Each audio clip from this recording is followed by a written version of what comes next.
Gentlemen, for that. And can I also thank the Leader of the House and the Opposition front bench for their attendance. We now move on to the Select Committee statement on behalf of the Procedure Committee. Dame Karen Bradley will speak for up to 10 minutes, during which no interventions may be taken. At the conclusion of the statement, I'll call members to ask questions on the subject of the statement. These should be brief questions, not statements. No, I beg your pardon, not speeches. Can I also emphasise, to make this clear, that questions should be directed to the Select Committee Chair and not to the relevant Government Minister. And front benchers, therefore, may take part in questioning. Dame Karen Bradley. Thank you very much, Mr Deputy Speaker. And can I start by adding my condolences to Mr Speaker and his family, along with the many that have been expressed today. And also thank the Backbench Business Committee for finding time for this statement, and pass my regards on to the Chair of that committee. With permission, I would like to make a statement on the Government's response to the Procedure Committee's report on common scrutiny of Secretaries of State in the House of Lords, which was published yesterday. Following the appointment of the Noble Lord Cameron as Foreign Secretary in November last year, the Speaker wrote to the Procedure Committee asking us to examine how Secretaries of State who sit in the House of Lords could be scrutinised by this House. The committee published its report on 23rd of January this year, and I made a similar statement to the House before this House following its publication to explain our conclusions and recommendations. In that statement, I urged the Government to act quickly on the matter, given the strength of feeling across this House. The Government sent its response only after the House had risen for the Easter recess. It is for that reason that the committee was unable to publish it until yesterday afternoon, once the committee had met. Despite this, I hope all honourable and right honourable members have now had the chance to read the Government's response in full. Mr Deputy Speaker, it is with regret that I make this statement to inform the House that the Government has rejected our recommendations. The reasons put forward by the Government in rejecting the recommendations that Lord Secretary of State should be scrutinised by this House at the bar of the House are that it is untested as a method for routine scrutiny, and that there would be significant constitutional implications of our recommendations. I'm sorry to say that I find these arguments unconvincing. Our report was clear that while these recommendations may be novel in the modern era, they are not wholly untested. Moreover, our recommendations were limited to this Parliament to deal with issues this House faces now, without setting a precedent for the future. We were very clear on that. I would suggest that the Government has not made the case that our recommendations could have unforeseen constitutional implications, and has failed to adequately set out what it thinks such implications could be. The committee is still of the view that the Government should agree to our recommendations to use the bar of the House to allow questions to be put directly to the Foreign Secretary by all members of this chamber. In addition, Mr Deputy Speaker, in rejecting our recommendations, the Government has suggested that there are sufficient mechanisms in place through scrutiny in the House of Lords, through select committees of both houses, as well as other FCDO ministers responding to members in this House at departmental questions, statements and urgent questions, to discharge the accountability of the Foreign Secretary to this House. Our report dealt with these points in detail. We were clear that we have great respect for the work the House of Lords does in its scrutiny of the Government. Moreover, the Foreign Affairs and International Development Committees do excellent work holding the FCDO to account, as do other committees across both houses. But their work complements and adds to the scrutiny that is undertaken in this chamber. It does not and cannot be a substitute for that scrutiny. As we noted in our report, select committees in the chamber have unique mandates, functions and purposes. They are not synonymous. The Government has said nothing in this response to make us think again about this matter. All members of this House must have the ability to scrutinise FCDO policy by questioning the Foreign Secretary in this place. The alternative proceedings in which the Foreign Secretary has and will be subject to scrutiny have the potential to exclude some members of this House from being able to conduct effective scrutiny on behalf of their constituents. And I suggest to the House that this is an unacceptable state of affairs. Mr Deputy Speaker, I respectfully submit that the Government's response misses this key point entirely. Scrutiny by elected MPs on behalf of their constituents is a fundamental part of our modern democratic system. And while I welcome the appointment of my right honourable friend, the member for Sutton Coldfield, to the position of Deputy Foreign Secretary earlier this week, the point still stands that the current arrangements do not allow all members of this place to put their questions directly to the individual with ultimate responsibility for the work of the FCDO.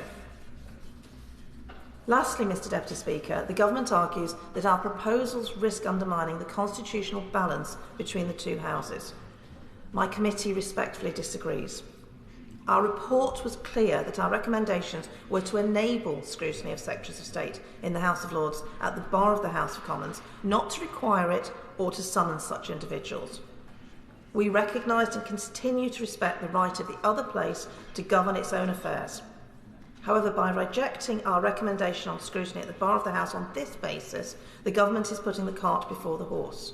It is using concerns about comity to preemptively exclude the possibility of even having discussions with the other place about how to facilitate the arrangements we have recommended. The Government's refusal to engage with our recommendations in a meaningful way mean that we will never know whether the other place would be willing to engage with us in facilitating such opportunities for scrutiny of Secretaries of State in the House of Lords. This is a regrettable situation for us to find ourselves in. Mr Deputy Speaker, the Government response to our report is most disappointing. It ignores the genuine concerns of many members of this House that the holder of one of the highest offices in the land, the Foreign Secretary, is unable to be scrutinised by all the members of this House. And it does so at a time of increased international uncertainty, where the lives of many of our constituents are directly affected by crises abroad, for which the Foreign Secretary holds ultimate ministerial responsibility. The Government response misreads the mood of the House on this matter and undermines the principle of accountability of ministers to this democratically elected House. I urge the Government to think again on our recommendations and to revisit this matter urgently. I thank the Right Honourable Lady. Will now take questions to the Chair of the Select Committee. Lucy Powell. Thank you very much, Mr Deputy Speaker, and can I thank the Chair for her diligent work which was carried out in good faith of all of her committee with the expectation that their recommendations would be taken forward. Does she agree with me that there is wide support, cross-party support across this House for her recommendations and that the Government has misread the mood of the House? And what plans does she have maybe for the House to express their view on her committee's report and perhaps take those recommendations forward despite the Government's response to them? Can I thank the Shadow Leader for her question? And she is correct that we, as a committee, took evidence from all members of this House. We listened to representations, we conducted an all-member survey, and it was very clear in those responses that there was a desire to ensure that there were opportunities for proper scrutiny by members of this House of the Foreign Secretary. We're not as a committee now proposing to do any further work in this matter. As I said in my statement, I urge the Government to rethink on the response that they have made and perhaps come forward with some other suggestions. As a member of the Select Committee, Patrick Grady. Thank you, Mr Deputy Speaker. And I thank the Chair for her statement. Was it not predictable that this was going to be the Government's response? Because, as I said during the adjournment debate I had on the topic just before Easter, if the Government had wanted to make arrangements for the Foreign Secretary to appear at the bar of the House or be otherwise scrutinised by the House as a whole, it could have actually brought forward those provisions without any reference to the Procedure Committee. And so that also applies to the point we made earlier about opposition days. The Government can at any time bring forward recommendations and changes to standing order. Would it not perhaps make more sense if the Government presented us as a committee with its recommendations which we could scrutinise, rather than asking us to come up with recommendations which it then rejects out of hand? I thank the honourable gentleman and fellow member of the committee for his question. I think he is reflecting a sense of frustration that was felt within the committee when we met yesterday afternoon, and I think it is always helpful. It is in the Government's gift to change any matters that it wishes to. It controls the order paper and can make those decisions. As a committee, we stand ready to scrutinise and to be consulted on proposed changes, but it is often helpful if the Government can give us some indication of the changes they may want to see made, so that we can at least spend our time productively in giving advice on those recommendations rather than seeing our recommendations being rejected out of hand. As a member of the Select Committee, Kevan Jones. I thank the Right Honourable Lady for her statement and thank her for her work on chairing the Select Committee. She mentioned this week the announcement that the Right Honourable Member for Sutton Coldfield has been appointed Deputy Foreign Secretary. She will also know that the Foreign Secretary has specific responsibilities for the oversight of MI6. Now, he or she appears before the ISC, which I sit on, and obviously the nature of some of those issues can't be obviously discussed publicly. But could she say whether she's been any information on whether or not the remit of the Right Honourable Member for Sutton Coldfield has been changed so he can actually reply to obviously non-secure questions that members might have, for example, the operation of MI6? I thank the honourable gentleman. He makes a very good point. The appointment of a Deputy Foreign Secretary was what had happened in the past. There is a precedent for this. This was done when Lord Carrington, for example, was the Foreign Secretary, and in previous times. And it was something that we had been keen to see, because it does mean that this House has more opportunities to scrutinise a senior member of the Foreign Commonwealth and Development Office team. But I'm afraid I do not have sight of the changes that may have been made to the Right Honourable Gentleman from Sutton Coldfield's portfolio. Maybe this is something that the Leader of the House, who I know is in her place and listening intently, could perhaps inform the committee of at some point. Clive Efford. Thank you, Mr Deputy Speaker. On principle, no one should be in government who cannot be scrutinised here in this chamber, the elected chamber representing the people of this country. And that's the principle I think that all governments should apply. So I don't think that this appointment should have taken place until this issue was sorted out. But is there a view from the Secretary of State for Foreign Affairs himself, the Lord Cameron, on whether he should be here answering questions in this chamber? The honourable gentleman tempts me, but that is definitely above my pay grade. Richard Ford. Thank you, Mr Deputy Speaker. The chair of the committee has, in the view of the Liberal Democrats, done some really great work on trying to bring the noble Lord Cameron to the bar of the House. And she's right that the last time that one of the four great offices of state was occupied by a member of the other place was 1982. Lord Carrington resigned from the role of Foreign Secretary after Argentina invaded the Falkland Islands. And he did this partly because backbenchers in the House of Commons had been warning about this possibility, and there was a feeling that the Foreign Office had not heeded their warnings under Lord Carrington. Given how relations with some of the UK's adversaries now are as tense as they have been since the early 1980s, does she think that the noble Lord Cameron might want to avert such an outcome by answering questions at the bar of the House? Well, the committee considered all the points very carefully and looked at the evidence and looked at precedents, and that is why we came to the conclusion that coming to the bar of the House was the right place for scrutiny of Secretaries of State in the House of Lords. I think that the reason we were so keen to ensure that proper scrutiny could be done by this place is because we, as elected representatives, will often reflect what our constituents are telling us, what we're seeing on the ground, in a way that no other body in this place can do. And the other place does absolutely extremely good work on scrutinising the government, but without constituents, the members of the other place are perhaps not able to reflect what we are hearing from people on the ground. Likewise, select committees do not, in general, members of select committees do not generally ask constituency-based questions in their work. They tend to ask questions on a theme or on the overall topics of the day.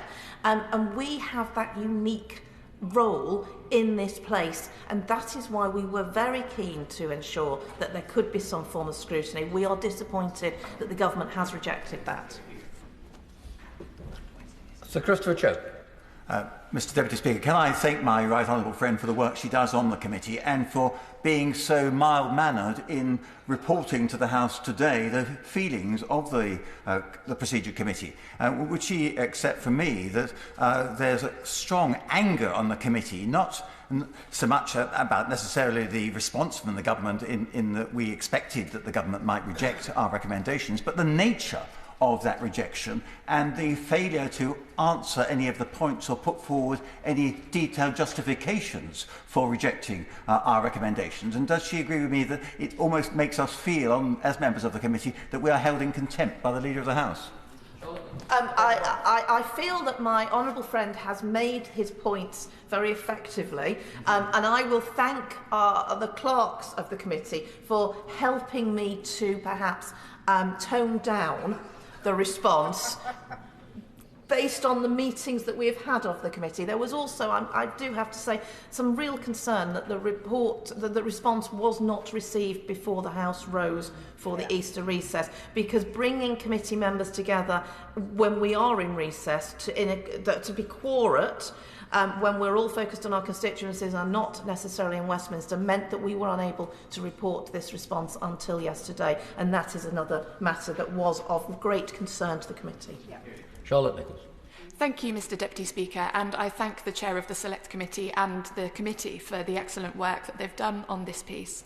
As a backbench Member of Parliament representing a diverse constituency with many diaspora communities from countries that rarely get much of a hearing in this place, countries like Sudan, like Bosnia, and like Kurdistan, for example, does she share my concern that the fact that the Secretary of State is an experienced statesperson with knowledge across the department and the different areas within the Foreign Office, that having more junior ministers represent the department in here means that they don't have that expertise across the piece that the Secretary of State would have, and that it's right that all members of this place are able to question him accordingly? Thank the Honourable Lady for her question. I will say that I think all ministers in the Foreign, Commonwealth and Development Office are absolutely exemplary and carry out their roles with distinction. But she is correct to say that the Secretary of State has a unique role in any department, and that they have the overarching view, which is why, for example, select committees call in the Secretary of State at least 3 times a year to do an overarching evidence session of all the work of a department. I will put on record as well that I'm a great fan of the noble Lord Cameron. I'm absolutely delighted he's doing the role he's doing, because I think he represents the United Kingdom superbly. And I would love to have the opportunity to see him at the bar of the House, which I know he would be an absolute... It'd be incredible to see him, because he would answer the questions so thoroughly and rigorously, and I think we as members of Parliament would be able to take much from those sessions back to our constituents. Point of order. Point of order, Mr Deputy Speaker. The seriousness of what we've just heard from the Chair of the Procedure Committee cannot be understated. The world is more divided and dangerous than at any moment I can remember in my 24 years in Parliament. We've got war in Ukraine, war in the Middle East, an increasingly assertive China. Last night, the government rejected the Procedure Committee's recommendation effectively for the Foreign Secretary to take questions from this House. It's untenable that in this time of disorder, the Foreign Secretary, a great office of state, for a reason, refuses to be accountable to this House.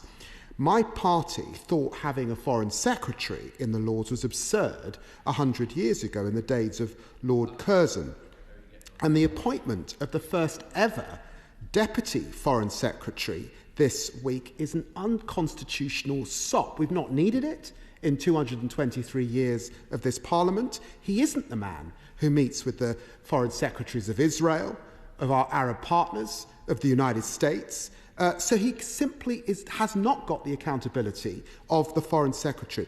Mr Deputy Speaker, given what we have heard, given the strength across this House of feeling, what now to get the Foreign Secretary to take questions from members of Parliament at this most dangerous of geopolitical moments?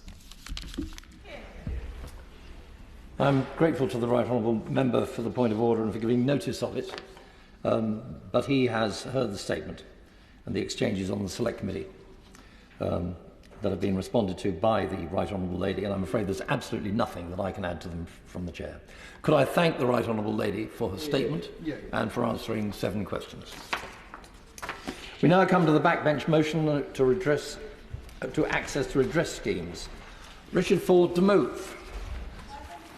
Thank you, Mr Deputy Speaker. It's my honour to move the motion that stands in my name and that of the Honourable Member for Hazel Grove. And I would like to thank the Backbench Business Committee for granting this debate. I'd also like to thank the Chair of the Public Accounts Committee, the Honourable Member for Hackney South and Shoreditch, for her recent correspondence with the Comptroller and Auditor General, which calls on public bodies to have redress schemes that are effective, timely, proportionate and fair. Try again, fail again, fail better. Samuel Beckett famously wrote. But what if we learned nothing from our previous failure? What if we simply failed? What if we failed again and approached the failure as in the past, only to fail a bit differently and with many of the same mistakes as before? What I describe is the situation we are currently facing with compensation and redress following scandals. Now, I imagine that every member of this House will have received correspondence from a constituent who has been failed and treated unfairly in the wake of a scandal. Rather than being able to access swift and fair redress, they have instead been subject to further hardship, delays and unfair treatment. Sometimes this mistreatment can be as devastating as the pain caused initially by the scandal.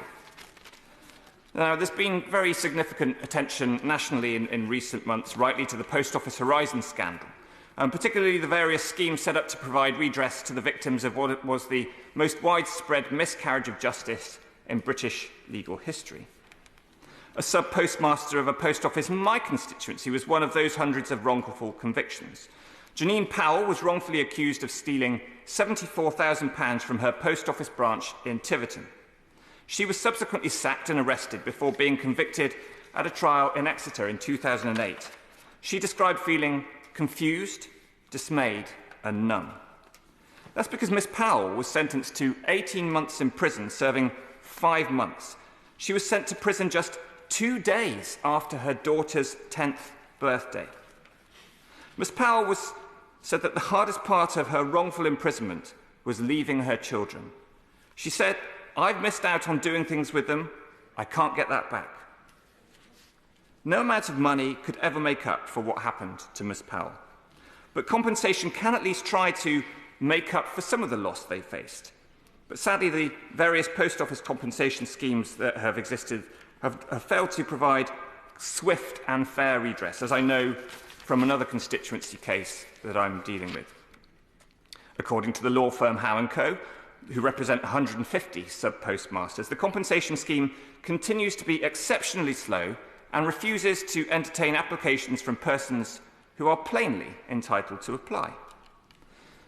This afternoon, I hope to outline that the Post Office case is but one example of a wider problem.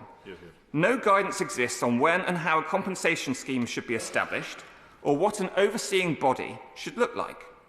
This means that each scheme has its own unique and dysfunctional set of rules.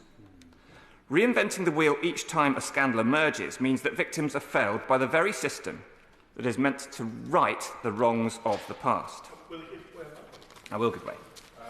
Thank the Honourable and Gallant Member for giving way. He's making a very important point how we seem to have very unique circumstances for trying to overcome some of these issues.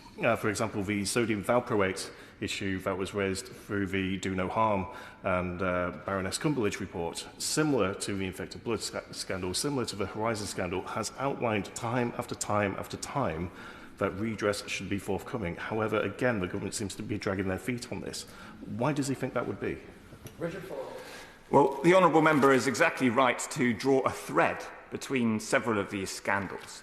And it seems to me that this is partly because each time a new scandal emerges, the organisation that is responsible for the scandal is often the organisation that is charged with redress. Yeah. Yes. Andrew Bailey, he was at the time Chief Executive of the Financial Conduct Authority, said in 2017, "It just does not seem to be sensible that every time one of these things happens, we have to set up something new. Beyond the post office schemes, we've heard criticism from both here and in the press of, as the Honourable Member said, the infected blood inquiry, but also Windrush, pointing to intolerable delays or the problematic features that often let the offending firm or institution off the hook. Would the Honourable Member allow? I will. I'm grateful to him. In fact, I'm very interested to develop this thought about the Financial Conduct Authority, because I will, if I am able to later in the debate, speak at a greater length about them. They, of course, administer the Financial Services Compensation Scheme, which is a fund set up as a by levies on financial services companies themselves. It is the maladministration often of the FCA that leads to these claims, or the lack of proper regulation that leads to these claims being brought. So essentially, the people who are paying for the service have to pay into it because of the incompetence of the FCA. Well, my right honourable friend is exactly right. And what we see with the FCA is an organisation that is not directly accountable to Parliament, but is accountable to Parliament through the Treasury. And I too have had constituents who have been finding themselves in a David and Goliath scenario, trying to tackle issues of unfairness with the FCA. But likewise, in finance, we've seen the mis-selling of interest rate hedging products and the widespread financial misconduct against small and medium-sized enterprises by the Royal Bank of Scotland, for example. Last year, the all-party parliamentary group on fair business banking conducted the first systematic review of compensation schemes in the UK and found that there are flaws that are common to several of them. Schemes are frequently blighted by unnecessary complexity, delays, a huge emotional and legal burden on victims, and often these schemes are shrouded in secrecy and they lack proper independence. Yes, I will. The honourable gentleman for giving way. I'm listening to his speech carefully. I think he's making some excellent points. I wonder, I think he would also agree with me and join with me in deploring the methods by which organisations avoid their responsibilities to many of our constituents. So, for example, my constituent George Dosu, his business, LD Partnerships, took on a loan from RBS, now NatWest, but in 2012 discovered a sum of £150,000 was removed without authority from the partnership account. Despite George obtaining recent legal opinion indicating his case has merit, NatWest maintains the case is time-barred and won't reopen it. So does he agree that time barring is another device that's far too often used by businesses and institutions to deliberately undermine our constituents' ability to obtain recourse? The honourable member is quite right about time barring. I have a similar case with a constituent of mine that I'll describe that I think might chime with hers. A constituent of mine, Nigel Cairns, is trapped in what he describes as a complete nightmare scenario with no way of escape after egregious misconduct by a bank. In 2007, Nigel took out a loan of £350,000 from HSBC. He had his house demolished in readiness to rebuild. But in preparation for the work, the bank declared the termination and the return of the loan. Now, this was 2007, so the financial crisis was very much with us. The bank subsequently agreed to reinstate the loan, but altered some of the terms and conditions so that a higher interest rate became double what Nigel had originally agreed to. After 10 years of repayments, the bank declared that unless he could sell the property or repay the loan, they would have to foreclose on him. And the Financial Ombudsman Service refused to look into the matter initially, and subsequently Mr Cairns only received £1,500 for the stress and anxiety of the case. The APPG's review, looking across all of these schemes, found over the past 20 years of these 12 compensation schemes that they looked at, the number of people affected together amounted to a little over 78,000 people. And when you consider some of the harrowing cases that we are describing today, actually that number is really quite small, thankfully. But what it does say to us is it's a small enough number that these people could have redress and have compensation in a timely way if only we had a body that could sort it out. And that brings me on to another example, that of infected blood. I heard during business questions this morning the Right Honourable Member for Kingston upon Hull North doing as she always does on a Thursday and driving home on behalf of her constituents the need to compensate people who've been subject to the infected blood scandal and to do it promptly. Now, of course, in the last 24 hours, we've heard from the government a proposed amendment of the Victims in Justice Bill, the Victims in Prisoners Bill, to try to bring about compensation. And I completely agree with the Right Honourable Member for Kingston upon Hull North that by not setting a deadline on that compensation, we just allow this to run and run. Baroness Brinton, the Liberal Democrat peer in the other place, also sought to take this up with the government and proposed an amendment that would have been much more vigorous in terms of putting a time frame on compensation, but the government chose not to adopt that amendment. I also have a constituent who has been subject to the infected blood scandal. And some of the tales that they pass on are really very harrowing indeed. I mean, in the case of my constituent, she writes that she, in fact, it was her friend, was in her 20s, and says she was planning her funeral and feeling like I was contaminated and filthy. I met and married someone prepared to date a woman with poisoned blood.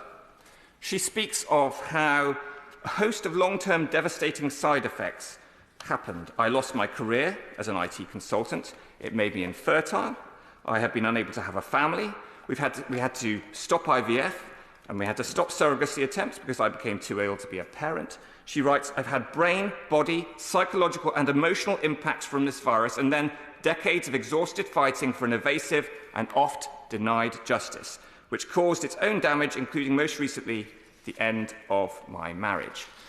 People like her deserve to be compensated promptly, and they don't need the stress and the worry of this scheme always seeming to roll out into the future, with them having to fight at every turn. Mass redress schemes are set up on an ad hoc basis. They are voluntary and being established to tackle a specific scandal following a failure of a given organisation's internal complaints procedures. How do we ensure that the victims of our largest and most damaging scandals and any unfortunate future victims are protected from this unfair treatment and appropriately compensated? Well, we have to have a framework for redress to be improved to ensure we don't make the same mistakes again. Today's debate is a call to action for ministers. The government must establish a clear framework based on best practice. We have the HBOS Reading compensation scheme. It's another example that in 2017, after 15 years, 6 individuals who were sentenced to a cumulative 47 years in prison for their role in fraud left the victims, in the words of the sentencing judge, cheated, defeated and penniless. 8 years on, we've had over 2 years of the discredited Griggs Review, a further 2 years reviewing the review and coming up with new recommendations. We're now in the 4th year of the Foskett panel. You would think that by now that we would have it right, but all of the perpetrators of the crime are out of prison, the victims have still yet to be compensated, and serious questions remain about the Foskett panel. There are a set of underlying principles which would establish a common-sense bedrock on any compensation scheme and how it should be built. We need... Will the honourable gentleman give way on that point? I will give way. I thank the honourable gentleman for giving way. With regard to the composition of the Foskett panel and the huge delays to the compensation that is due to those who were defrauded in the HBOS scandal, there's been allegations that Lloyds Bank themselves had a big part in deciding who was appointed to that Foskett panel, and wouldn't that explain why these delays and people are not being paid the compensation that they believe they deserve? I thank the honourable member for his intervention, and he's right that often what we see with these redress schemes is the perpetrator of the original injustice that is then charged with trying to put this right. And of course, they have a vested interest indeed, it's not even vested, it's just an interest in trying to pay out as little as possible and to accept as little culpability as they can. I will. Would you also agree with me that what annoys many victims is the fact that these schemes become like a feeding frenzy for lawyers? And that in a lot of cases, the only people who benefit from it ultimately are the lawyers. And what really sticks in the throat of many victims is the fact that many lawyers are possibly getting more out of the scheme than the individuals affected. Well, I'm grateful to the Right Honourable Member for his intervention. And there is probably nobody in this place who knows more about the Horizon compensation schemes than he does. I heard that one of the sub-postmasters, Lee Castleton, who was affected by the scandal, said that during the past 25 years, £135 million has been paid to some of the victims, but we've had £150 million paid to the lawyers. There are a set of underlying principles that we need. We need a collaborative approach and process. We need timeliness. We need independence. We need recognition of adversity. We need transparency. We need broader eligibility. We need greater accessibility and legal costs. We need a clear appeals mechanism. And finally, we need fairness and we need efficiency. I will. You've been very kind with giving way. Moving back to the sodium valproate scandal, obviously we keep on talking about justice delayed is justice denied, but in this case this is not only children being impacted but grandchildren being impacted, because it looks like the effects of sodium valproate disorder are being passed on to grandchildren as well now. So as well as it being fair, it needs to be pragmatic, so once compensation is delivered, a claim can still be open to think of the further after effects of what is ultimately one of the biggest scandals in the health service since thalidomide. Well, the Honourable Member is exactly right about how this can affect younger generations, and what we've seen recently with Horizon is attempts by some of the victims and indeed attempts by some of the children of some of the victims to seek compensation too. But also the tragedy of the justice delayed, justice denied point that he makes is that what we're seeing now is some of the older victims of these scandals dying before they see that justice, and they don't enjoy any of the compensation that they deserve.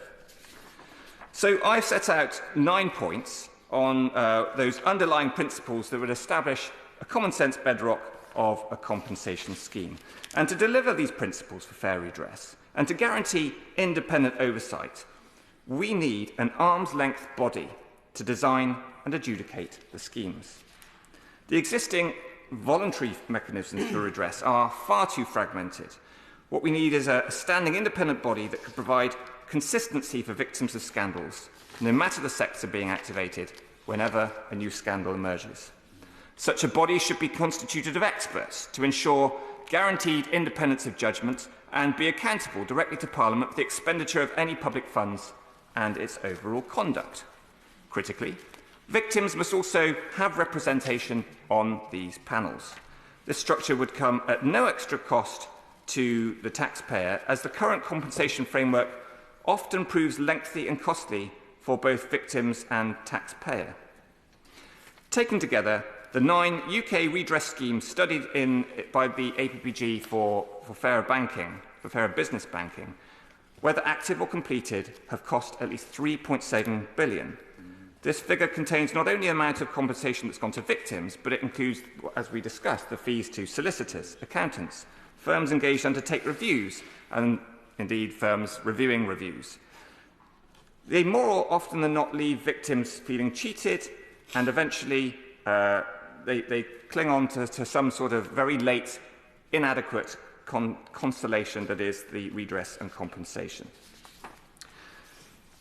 In the case of the Post Office, those 555 sub-postmasters that were exposed to the scandal have still, many of them, received little compensation because most of the money was swallowed up. We need to see lessons learned from this array of scandals I've set out this afternoon. And I'll be very curious to hear what the Minister has to say about this proposal for an arm's-length body to deal with situations like those that I and other honourable and right honourable members have described this afternoon. Thank you. The question is as on the order paper. Sir Christopher Chope. Mr Deputy Speaker, it's a pleasure to follow the honourable gentleman, and I'm grateful to him for introducing this very important subject. I'm sorry that it hasn't attracted more attention from honourable members on both sides of the House. But, Mr Deputy Speaker, how often have we said there's nothing new under the sun? And I'm going to start my remarks by referring to August 1975. Tanya Price had a whooping cough vaccine then. That was at the age of 6 months.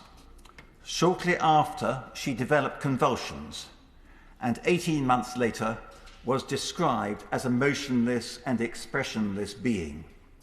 That description of Tanya Price was in a debate in this House by her then MP, the late Robert Adley, my predecessor but one as the MP for Christchurch, although at that time the constituency included Lymington and was called the Christchurch and Lymington constituency. Robert Adley worked tirelessly for months to try and obtain redress from the health service for Tanya's injuries, which were caused by the whooping cough vaccine. That, Mr Deputy Speaker, was 48 years ago under a Labour government. But little has changed since in the institutional reluctance of the government to admit to medical failures and institute schemes for redress. Robert Adley described fighting Tanya's battle as one of fighting the NHS, which he described as being rather like sparring with a giant octopus. And that was all those years ago. And I don't see that the situation has changed in the interim.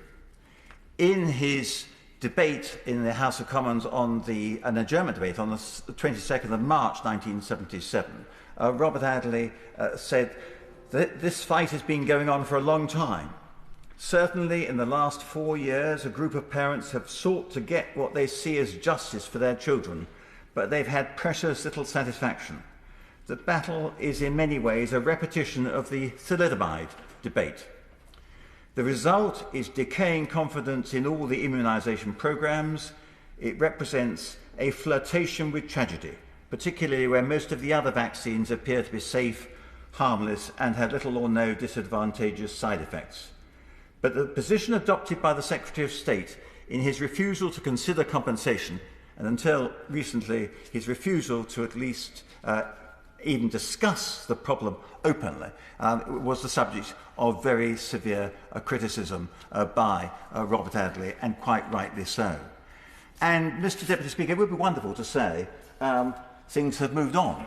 Obviously, one of the consequences of the thalidomide scandal was the setting up of the Royal Commission headed by Lord Pearson, and it took some 5 years to report, and it eventually reported in 1978. That commission was set up to look at following the Robins Committee on Safety and Health at Work, and in the light of concern about thalidomide. And it was welcomed, when it was published, it was welcomed by the then Prime Minister as a very comprehensive review. And that report, which was designed to try and remove the whole process of unnecessary litigation and time delays and all the rest in getting redress for people who had suffered as a consequence of medical injuries induced by vaccines or other drugs. That Pearson report recommended at paragraph 1398, it was indeed a long report, we concluded that there is a special case for paying compensation for vaccine damage where vaccination is recommended by a public authority and is undertaken to protect the community. We had reached this conclusion when we were asked by the government for our views. And the Pearson Committee also recommended that there should be strict liability for vaccine damage. Sadly, those recommendations were not implemented, although what we did get was the vaccine damage payments legislation of 1979. And you will know, Mr. Deputy Speaker, that I have been campaigning to try and get that legislation brought up to date so it is relevant to the circumstances of all those who have suffered loss and damage as a result of doing the right thing and taking their COVID-19 vaccines. And it has been an uphill struggle. The most recent information I have is that there are so many applications under that vaccine damage payment scheme that the government can't cope. It has taken 3 years for only 163 out of over 9,000 claims to have been successful. Those were the figures as at the 31st of January. And then 4,000 claims were still awaiting a resolution. And 2,000 of those have been outstanding for over 6 months and some for over 18 months.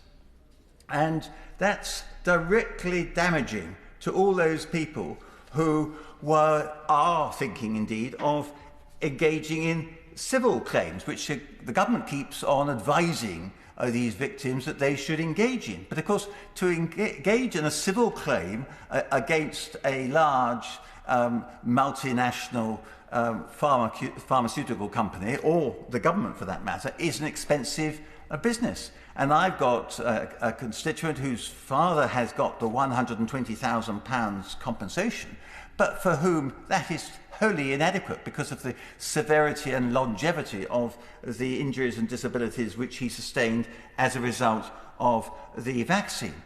But he is finding it nigh on impossible to get access to justice because solicitors won't take up his cause. And in order to even start an action, it's going to cost tens of thousands of pounds.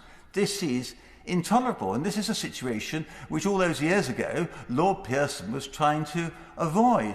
And yet the government response, very feebly, is, well, if you think you've been injured by a vaccine, then go and seek compensation through the courts. It doesn't work quite like that, as sadly all those people whose cases have already been established as having been caused by the vaccine. You would think, wouldn't you, Mr. Deputy Speaker, that if the vaccine damage payment scheme has already established that the vaccine damage that an individual has suffered was caused by the vaccine, that as night follows day, the government would then be prepared to concede liability in a civil action.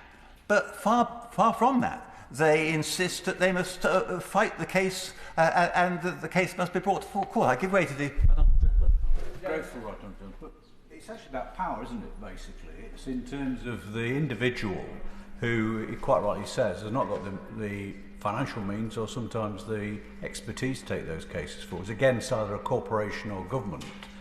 And you also get the situation which we got, for example, in the post office scandal, where the post office, with our public money, spent £100 million defending a case they knew they weren't going to win, because they knew they were trying to stop the truth coming out, but also trying to bankrupt, and they successfully did, stop the individuals concluding the case.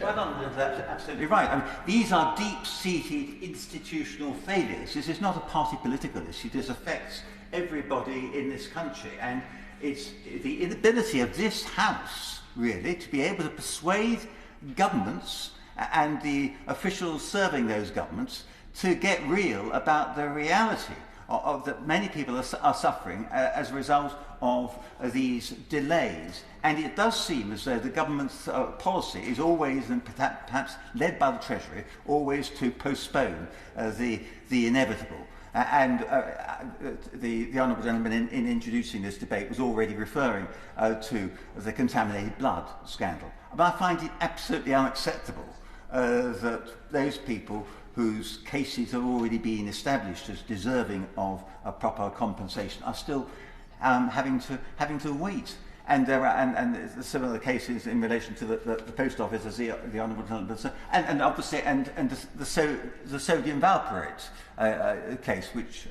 has given rise to the Hughes report, to which I hope to refer briefly later.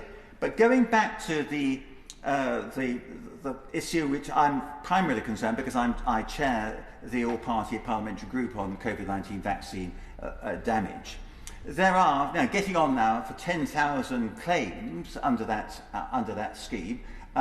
Almost half those claims are yet to be dealt with, and so people are waiting for their claims to be resolved. And if under the scheme, under the system that operates, Mr. Deputy Speaker, if their claim is rejected by the independent panel, then they have the right to have that case reviewed. Well, that process itself then generates further delays, sometimes in excess of a year.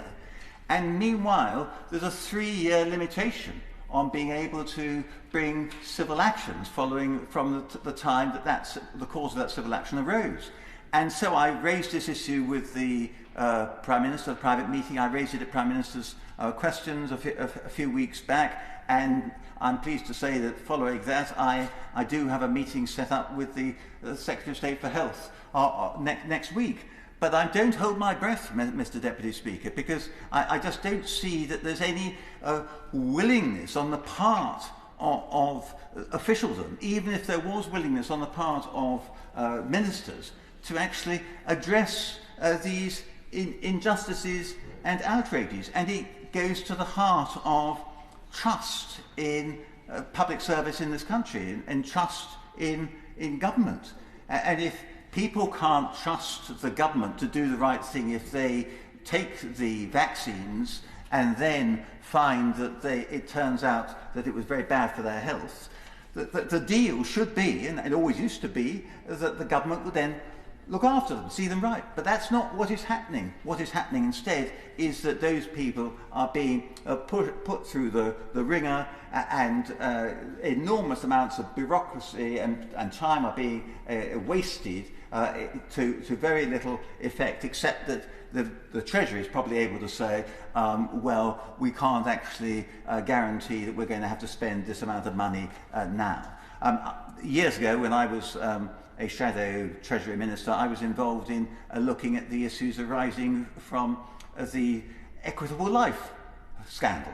That was a failure by the Treasury's own team of regulators to protect investors in pension schemes under Equitable Life, which at one stage were thought to be as good as investing in the Consolidated Fund, Mr. Deputy Speaker. You may remember. Everybody was joining in having Equitable Life pensions. Well, the regulator was asleep on the job. The Ombudsman found very much that was the situation and ordered compensation. The government refused compensation, said that it would make ex gratia payments, and even at today's time, we know that the money that was eventually set aside, much of that money has not yet been delivered to the victims of the Equitable Life scandal, and the Treasury is refusing to distribute that money, saying, well, that's basically a windfall for the Treasury. Is it surprising that confidence in our institutions and in government with a small g in this country is rapidly diminishing?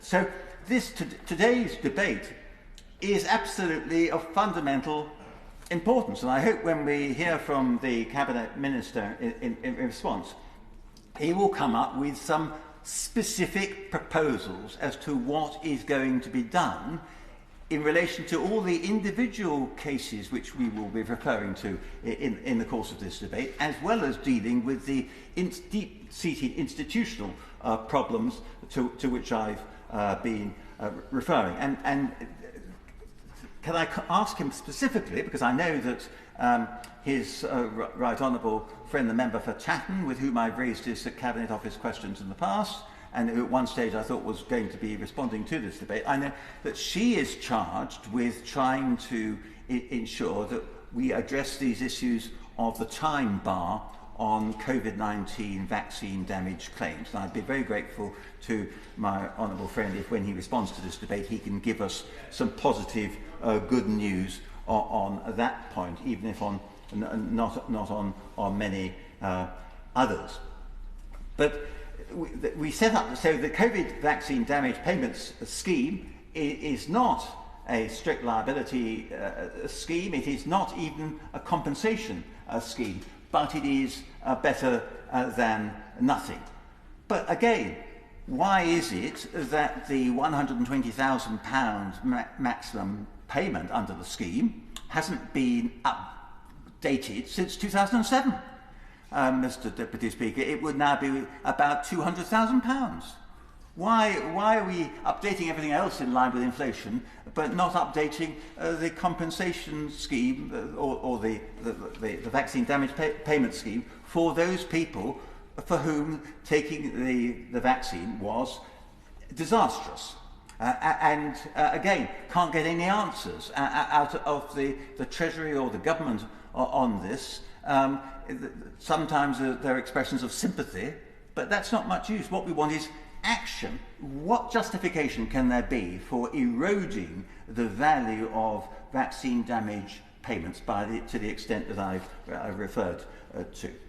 So we then get on to the issue of the Cumberledge report, as I call it, the Independent Medicines and Medical Devices Safety Review. That was set up in 2018 in response to concerns about the Primados hormone pregnancy test, the use of sodium valproate in pregnancy, and vaginal mesh.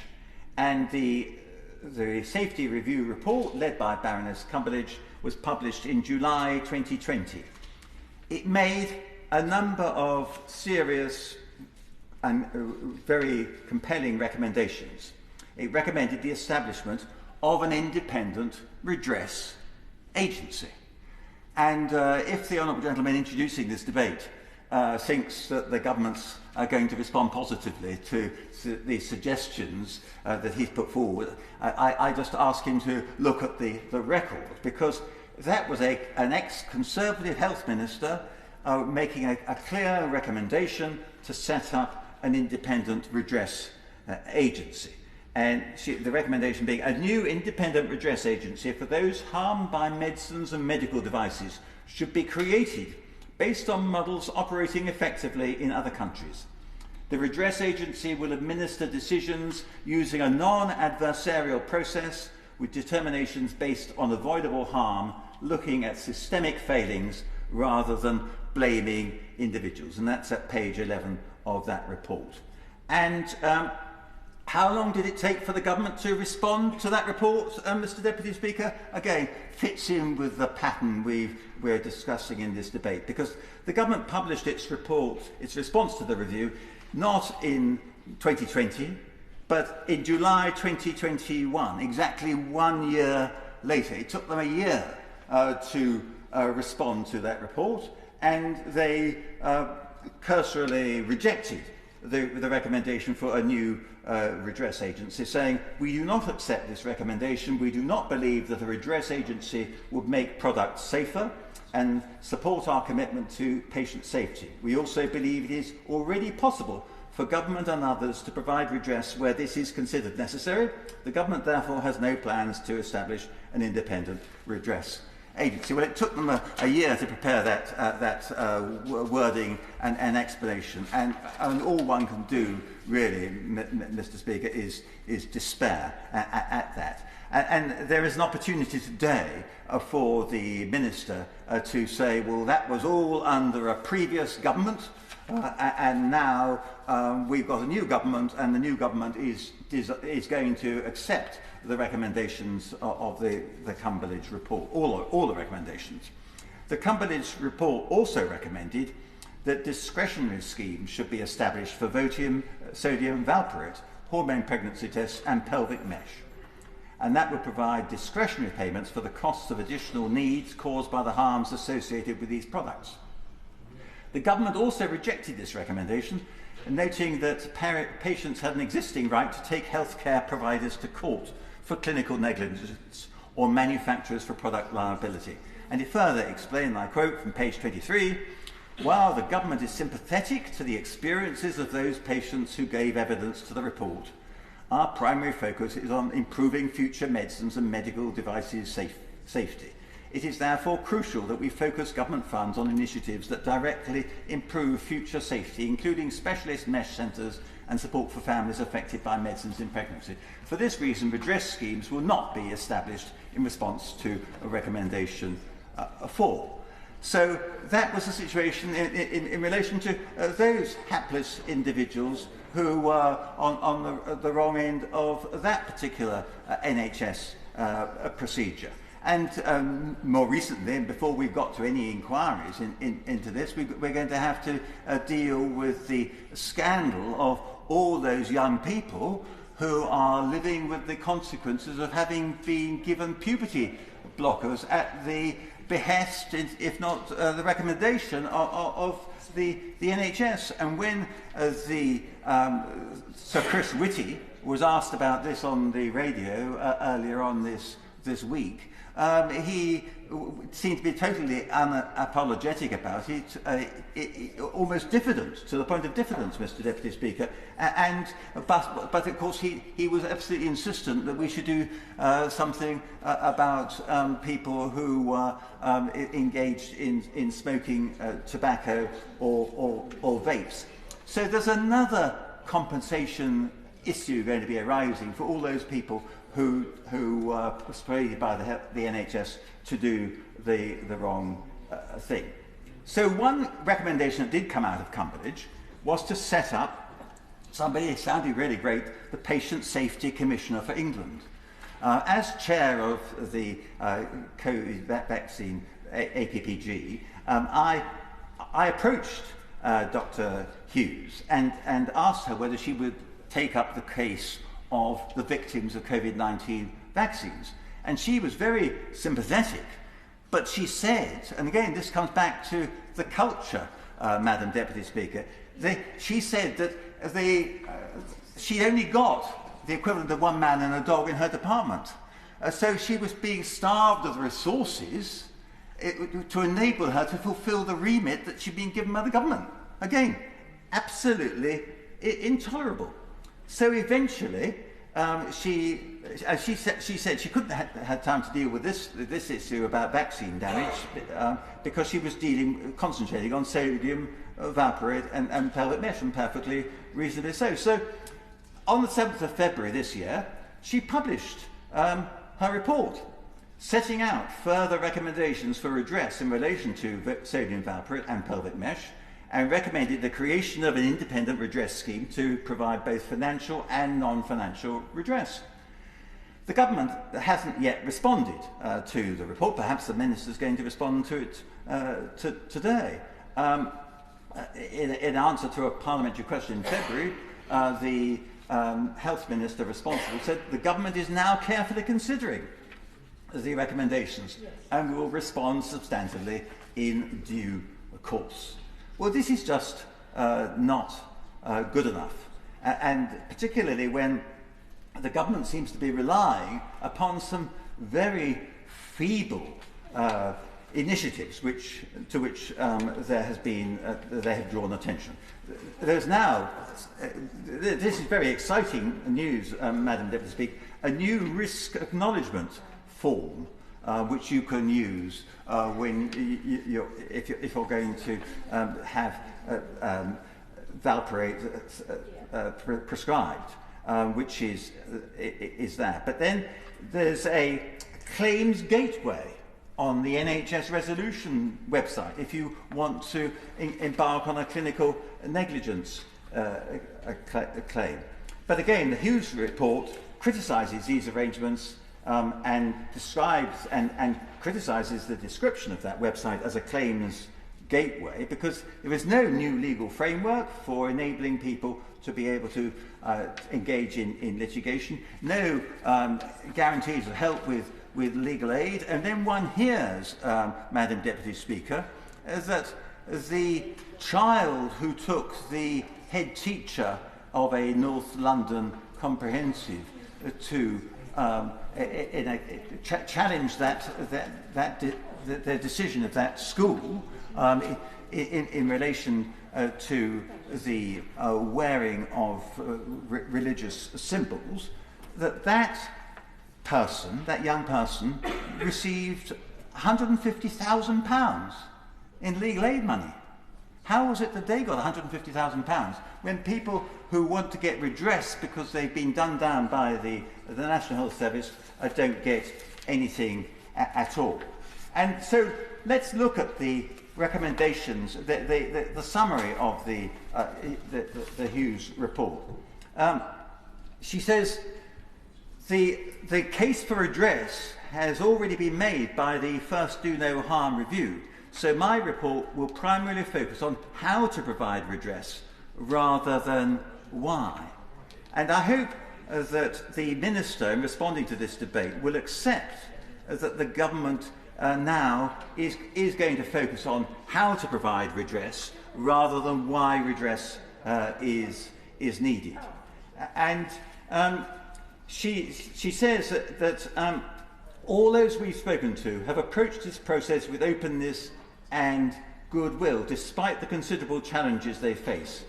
As time progresses, these challenges intensify, and understandably, there's now a growing sense of frustration and anger among patients. Confidence in the government to do the right thing is eroding. And she refers to, over the years, while these patients have been suffering, I've seen other healthcare scandals in this country rightly receive recognition and redress, from thalidomide to VCJD, and most recently the infected blood scandal. Fairness demands that those harmed by vibrator and pelvic mesh receive the recognition and redress to meet their need. If the government agrees with that, why don't they say so now? Why are they continuing to kick the can down the road and deny people the access to the compensation which they rightly deserve? Madam Deputy Speaker, I've spoken for longer than I expected, but as I've said, this goes back to, there's a long history to this, and I hope it's not going to be another 48 years where somebody, the then member for Christchurch, stands up and says 48 years ago a former member for Christchurch was arguing this very point in the House. But let's learn from history, let's not be complacent, and let's get angry for action. Possibly do myself. Oh. Marion Fellows. Thank you, Madam Deputy Speaker. And it's a pleasure to follow the Honourable Member for Christchurch, and I learned lots of different redress schemes in his speech, many of which I hadn't even considered, so I think he's done the House a service this afternoon. And I want to congratulate the Honourable Member for leading the debate and for bringing this to the House this afternoon.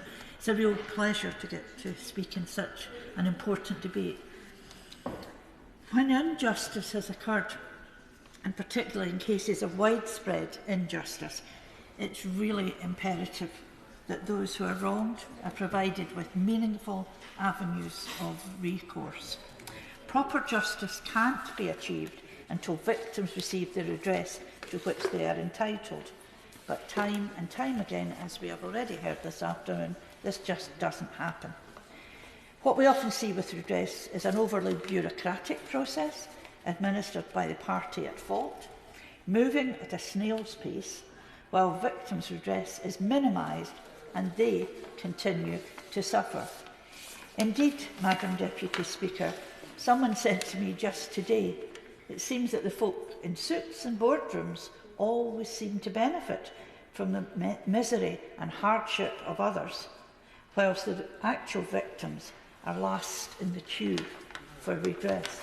And the Right Honourable Member for North Durham referred earlier to the number of lawyers who have benefited from a scandal involving Post Office Limited, while victims themselves haven't received their proper compensation. So we're all painfully aware of the well-documented issues that have plagued various compensatory schemes in the UK, as mentioned by some of the previous speakers: the Windrush, infected blood, vaccinations, and of course the most widespread miscarriage of justice in British legal history, the Post Office Horizon scandal. Without proper redress, justice is denied for victims who cannot find closure for what is often a deeply traumatic chapter in their lives. And through my work as the chair of the all-party parliamentary group on post offices, I'm sadly all too familiar with the suffering of Horizon victims who have shouldered the burden and have had to fight tooth and nail to get the financial redress they're entitled to, but despite everything are still being subjected to humiliating and derisory offers. Even Alan Bates, who valiantly led the campaign for justice for sub-postmasters, took on the post office, and one recently spoke of the pitiful offer of redress he received. He highlighted to the Business and Trade Select Committee the issues of perennial delay and missed deadlines from the Post Office and Government who are administering the 3 compensation schemes. Similarly, campaigner Christopher Head, the youngest Horizon victim, has told me personally that the offer he received was just a tiny fraction of what he and government-appointed forensic accountants had estimated he was entitled to. I regularly meet with victims, sub-postmaster victims in Motherwell and Wishaw, and actually to see the effect on individuals firsthand, it's truly, truly awful. In spite of me repeatedly advising them to apply to the Horizon shortfall scheme, because many of them weren't prosecuted, they want nothing to do with any of the schemes because they feel traumatised by what they have already gone through, and the thought of dealing directly with Post Office Limited again causes them great hurt. The application forms for the redress system schemes for Horizon are legally complex. Even Dan Needle, a legal expert, has said that he would require legal advice when filling them out, and the amount of money given by Post Office Limited to victims is derisory and token. But as has already been said, lawyers are making millions out of misery of others. In addition to this, there was lack of clarity from Post Office Limited in the forms to suggest that applicants could claim for damage to their reputation, meaning that many folk have already settled for far, far less than they should have. Further, in the absence of an option to claim punitive damages, says Mr. Needle, is something that a lawyer would spot immediately, but a layperson wouldn't. And it's really difficult to come back on this. And shockingly, Post Office Limited have continued to attempt to suppress the truth by warning sub-postmasters who received an offer under the HSS scheme that they could not legally mention compensation terms to anyone, including other applicants, the press, their family or friends. This was totally inaccurate and highlights the need for an independent adjudicator to provide oversight. I know from my dealings with the Minister dealing with Horizon that, he has said on the floor of the House that no one will be pursued for this. But that doesn't help someone who is already traumatised. It took one of my constituents about 10 years to even admit that he'd actually been paying into the post office and had taken out another mortgage to try and cover the compensation. It's really ridiculous that on top of everything else, people were asked to sign an NDA. Yeah. 15 minutes of your speech. The process of trying to get fair redress is soul-destroying. And we've already heard that Lee Castleton, his quote on lawyers making more money than the victims of Horizon. And if anything good has come out of the Horizon IT scandal, although it has demonstrated the need for statutory guidance and an independent oversight body to administer compensation schemes, as has been called on already today. For this reason, I support the motion. The Government must create statutory guidance with clear principles for operating a redress scheme. It will save victims of future scandals, because there will be future scandals from additional pain and suffering that Horizon, Infected Blood, Windrush and vaccination victims have had to endure. I'm hopeful of yesterday's announcement of government amendments to the Infected Blood Victim and Prisoner Bill that will establish an arm's-length body to administer the scheme, regulations around payment, application procedures and appeals. I sincerely hope the Government is finally learning from the failure of redress schemes in the past. Last month as well, the Parliamentary and Health Service Ombudsman's report on WASPI women found that thousands of women born in the 1950s are entitled to compensation. This could and should lead to the payment en masse of financial redress to the WASPI women who have campaigned tirelessly for years. My SNP colleague, the member for North Ayrshire and Arran, has secured a critically important debate on redress for WASPI women. It's essential that any compensation that is set up and that should be set up to remedy this injustice is administered fairly, independently, transparently and efficiently. If lessons are not learned from the failures of redress schemes such as Horizon, then once again proper justice will not be achieved and thousands of victims will have been failed by the UK Government again. I'm really looking forward to hear the Minister's response in all of this. This is a really important, and I agree with the Honourable Member for Christchurch, it's really difficult to understand why more MPs aren't here standing up for their constituents for whatever scandal they've been involved in and for whatever compensation scheme they are looking for redressed. Minister, I hope you're listening carefully and I hope to hear a good response from you later on. Yeah. Kevan James. Thank you, Speaker. Can I start by saying what a pleasure it is to follow the Honourable Member for Motherwell and Wishart, who's done fantastic work. I think we've been joined at the hip on occasions in terms of the issues she's done over the Post Office. And can I thank the Right Honourable Member, the Honourable Member for Tiverton Nahonton for opening this debate, which I think is very timely. And I've got to say, I do agree with the Honourable Member for Christchurch.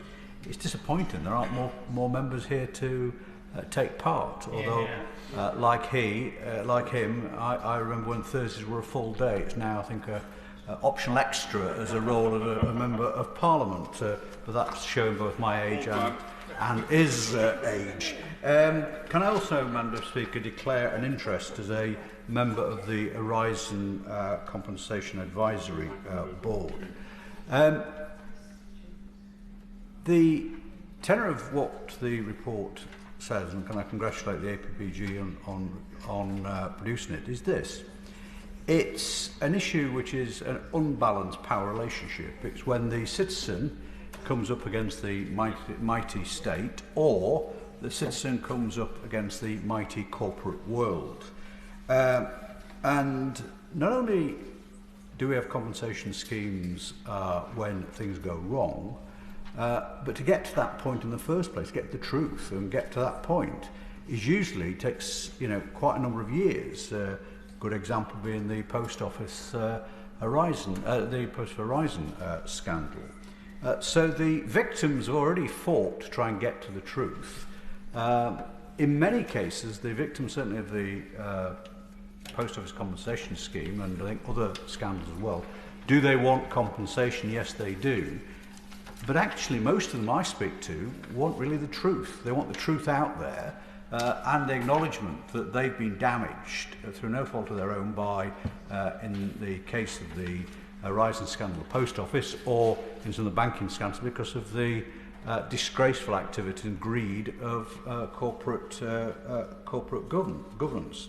But regrettably, the victims, who, as I say, in most cases have spent years trying to get redress, then when the acknowledgement publicly that something has gone wrong, they're usually at the bottom of the queue or forgotten about in terms of how compensation schemes are produced. And that's one of the issues which I think the APPG report highlights, is we should put the victims at the centre of designing these compensation or redress schemes.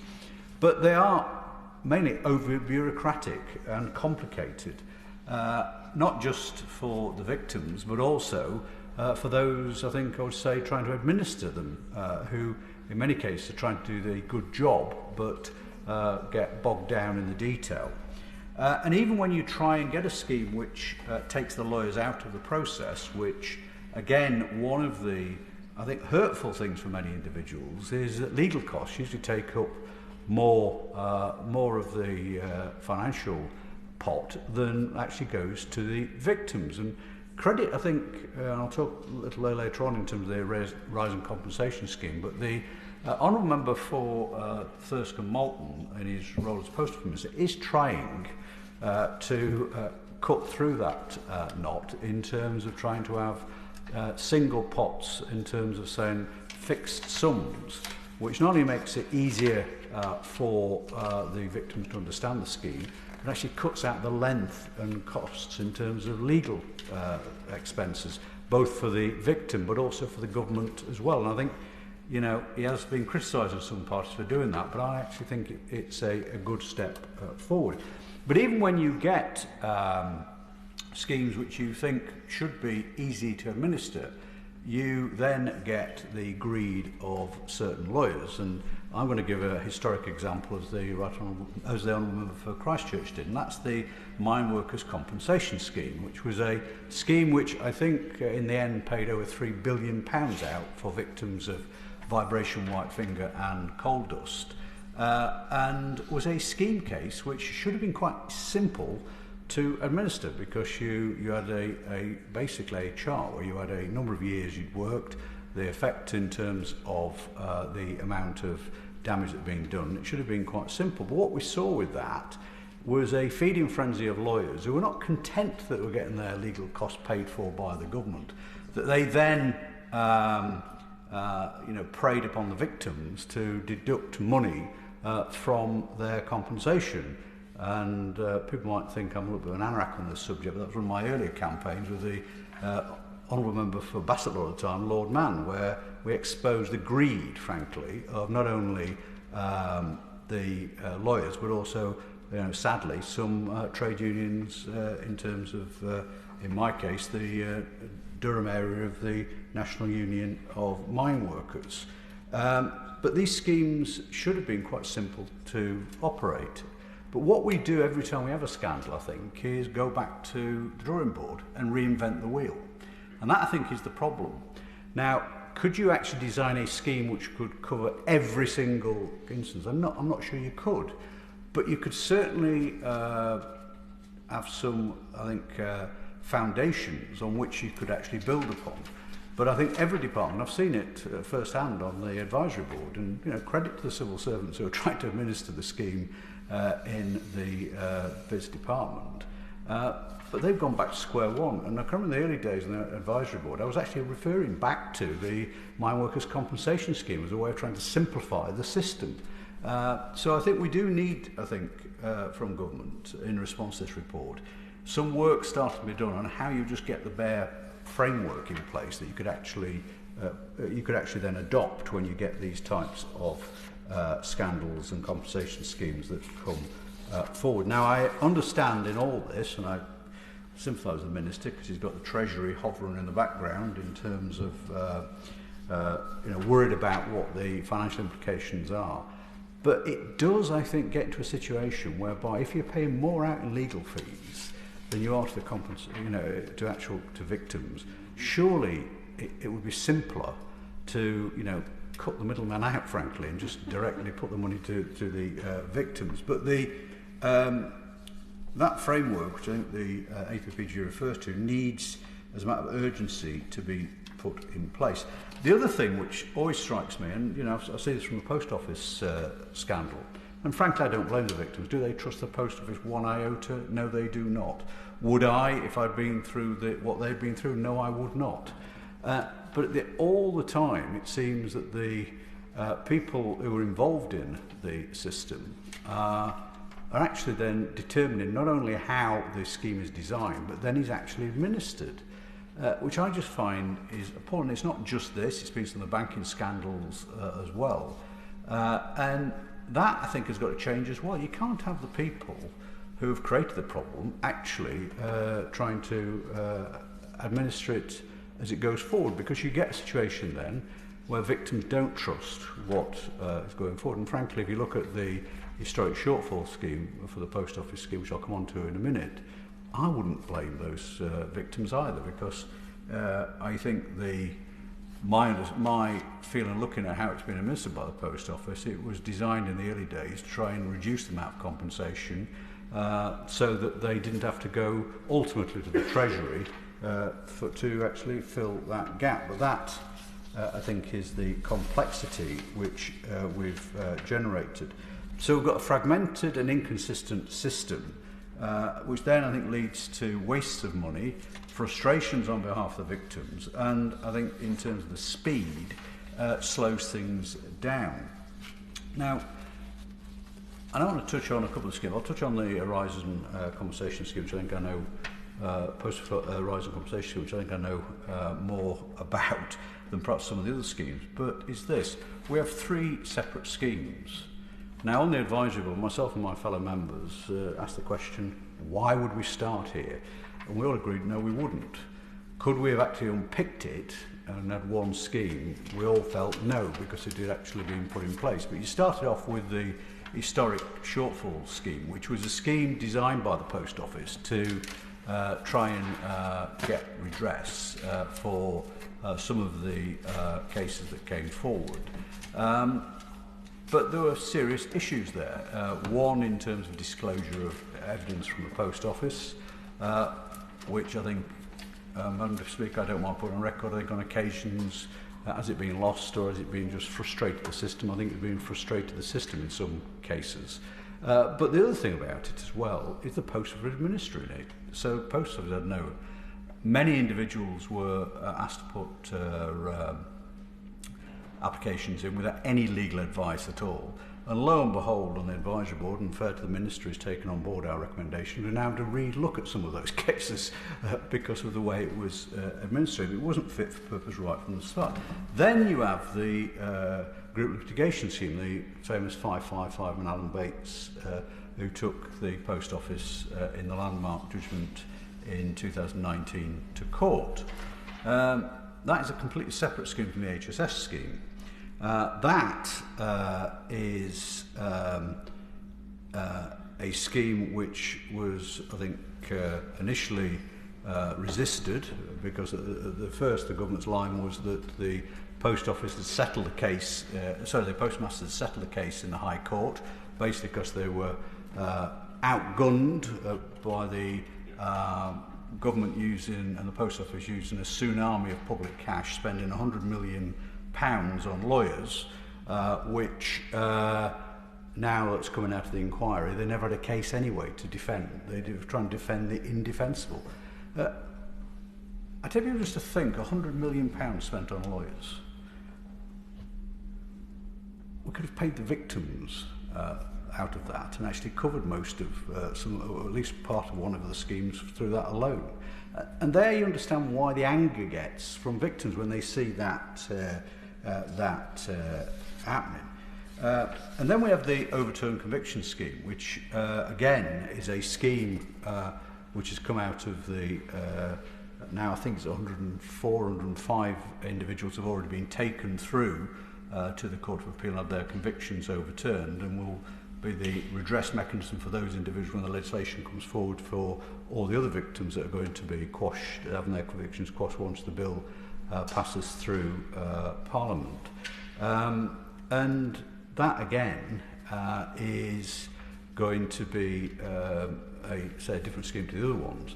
But I think what the Minister, the Honourable Member for Thirsk and Moorlands has done is he put in there very early on the £600,000 one-off payment to people, and he's now introduced a £75,000 payment in other schemes for people just to accept as a fine off without going through any evidence or anything like that. Now, people might say, well, that means that some people get more money than they lost. Well, that doesn't really bother me in the sense that if they've been through the trauma they've been through, and that the alternative is what you do, you have to go through a long, laborious administration process. You'll pay as much out of that for lawyers anyway. Shouldn't it go to the victims? And I think fair to the, credit to him, he's actually brought that forward. And I think it's something we've got to use in other compensation schemes where we try and have those, payments.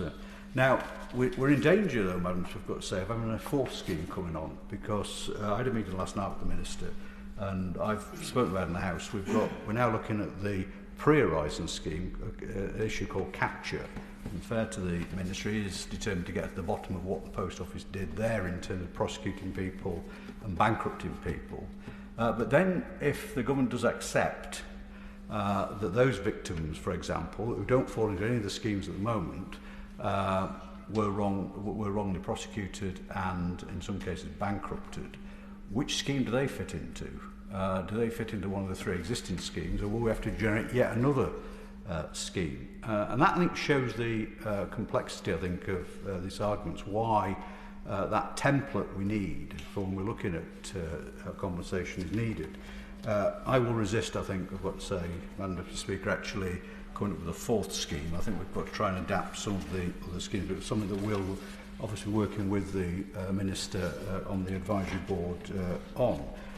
So they are the situations in the Post Office, is that some of the lessons, I think, from though how it's been handled do need to be learned, and I think could be a basis for some of the work that the Cabinet Office could do in terms of looking at some of those, as I say, pillars that are actually needed.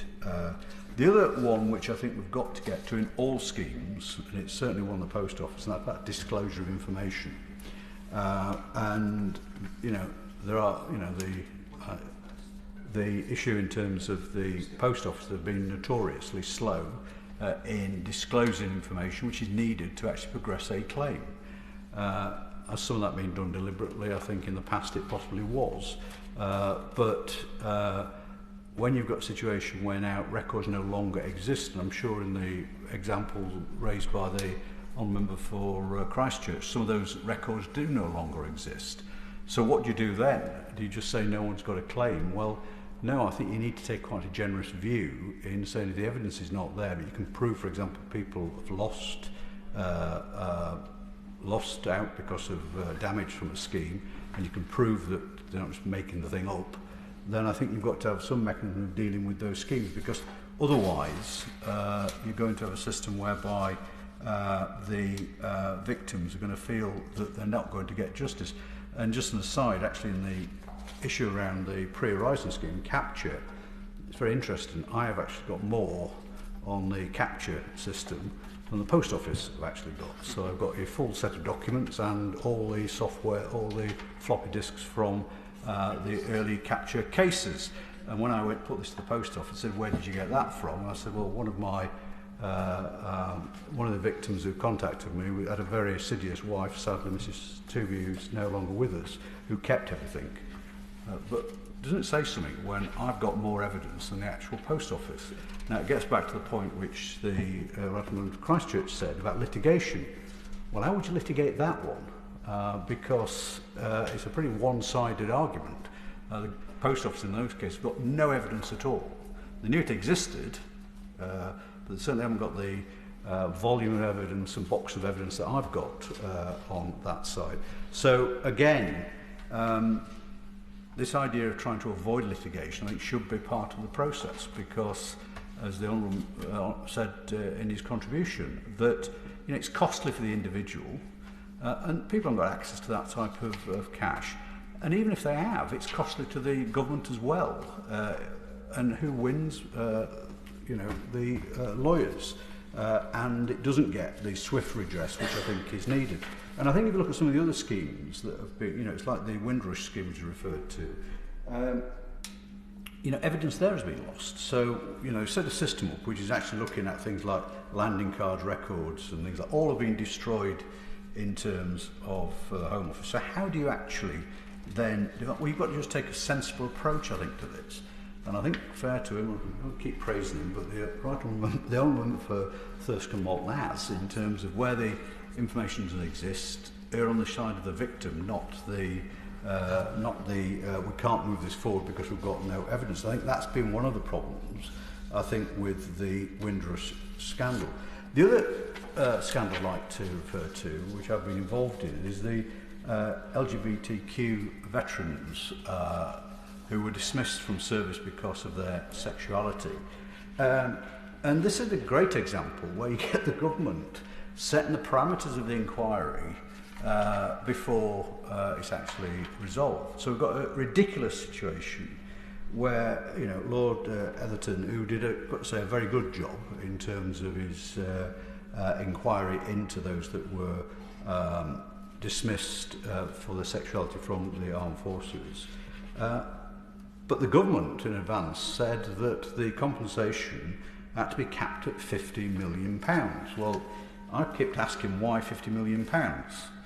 And apparently the only reason why it was £50 million, apart from for the Treasury being wanting to keep the control over in terms of the expenditure, was the fact that the department looked at the Canadian scheme and said that's what that cost, therefore this is roughly about the same thing.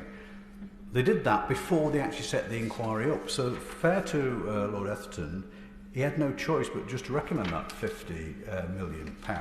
Now, looking at some of the cases and meeting some of the individuals concerned, and Forces in Pride, a great organisation, there is no way that compensation is going to be covered. I said this to the Defence Minister for People. Is if he thinks he's going to get away £50 million for that, he's completely for the birds, because you've got individuals who've not only lost their wages, there's pension entitlements and other things that need to be taken into consideration. And what you will end up there, if you're not careful, is a scheme being set up and then people say, well, actually it's not worth going through this scheme, we'll just litigate and go other way. And again, that's an example of where the Treasurer or somebody setting limits beforehand, I think, is not a good idea.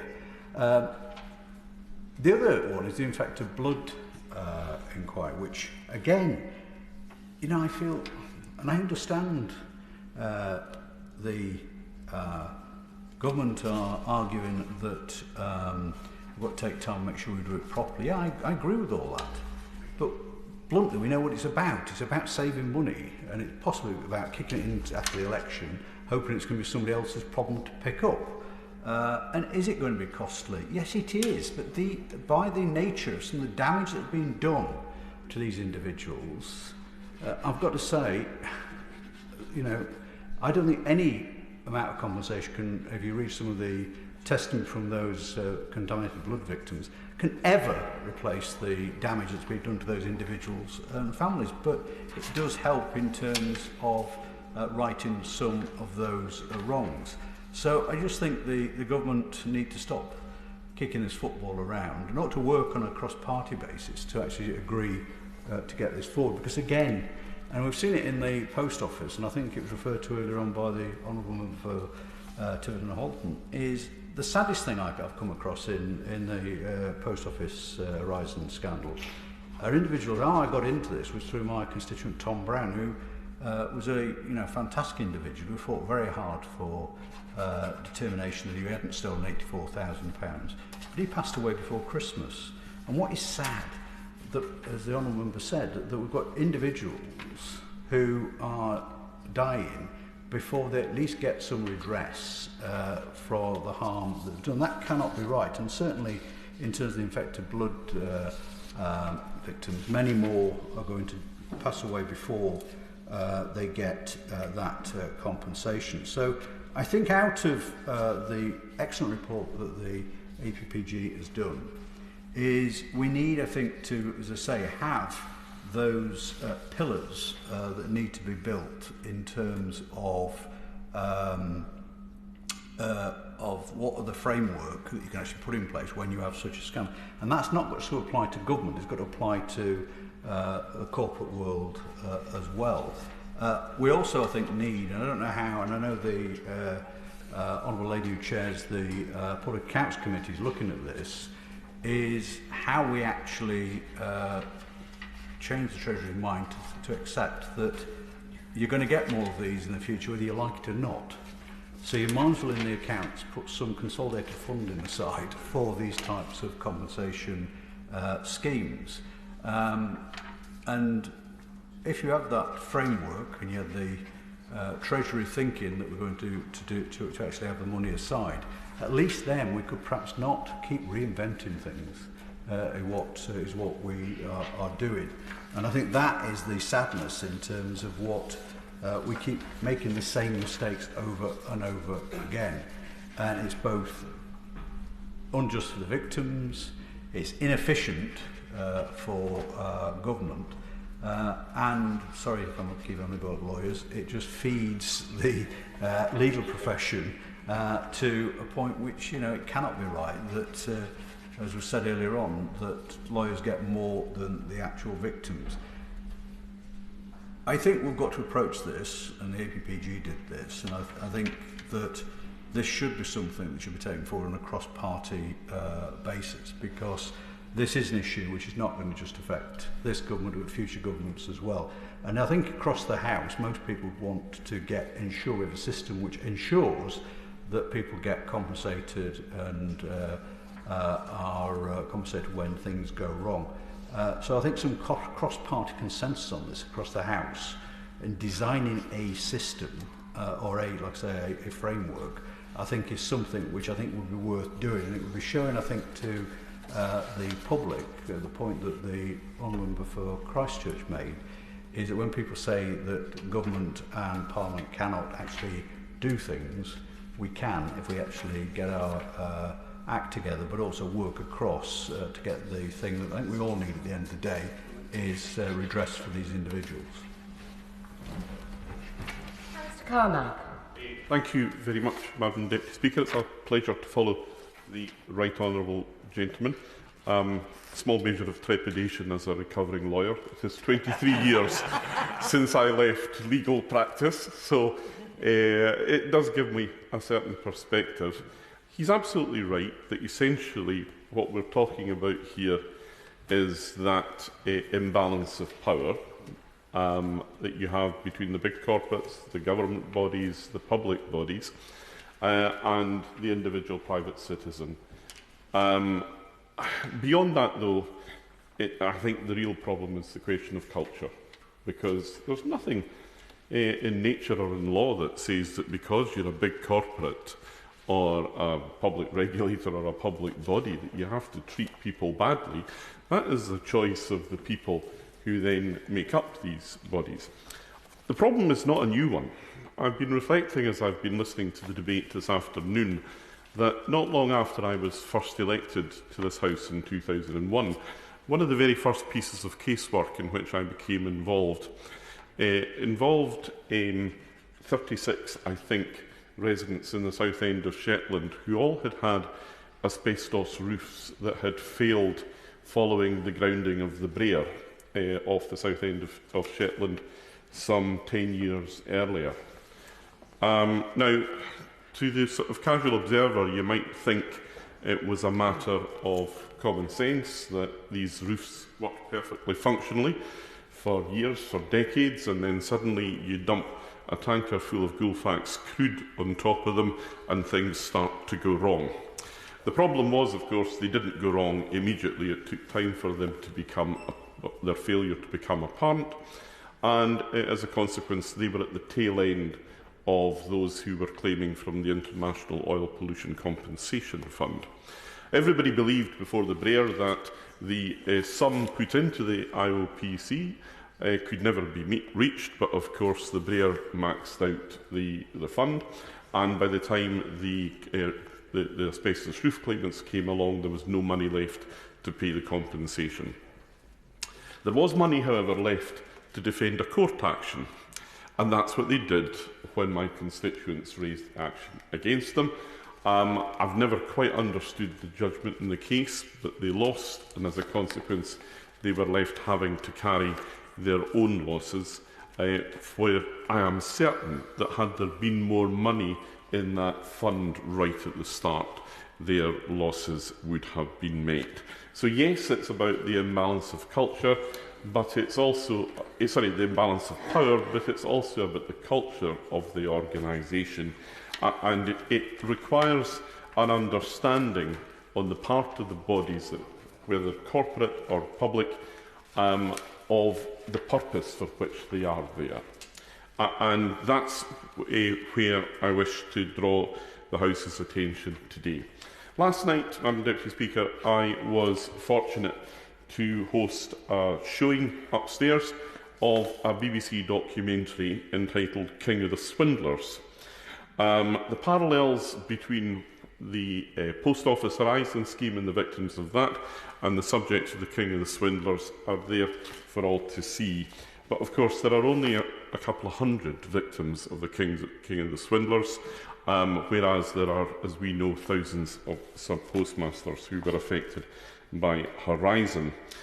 The King of the Swindlers concerned a Ponzi scheme perpetrated by a financial advisor in the northeast of Scotland called Alistair Gregg. Alistair Gregg was eventually convicted of fraud, sentenced to 14 years imprisonment, later reduced to 10 on appeal. The victims came right the way from Shetland in the north, down into Orkney, along the Highland East Coast, along the Murray Coast, through Aberdeen and down into Angus.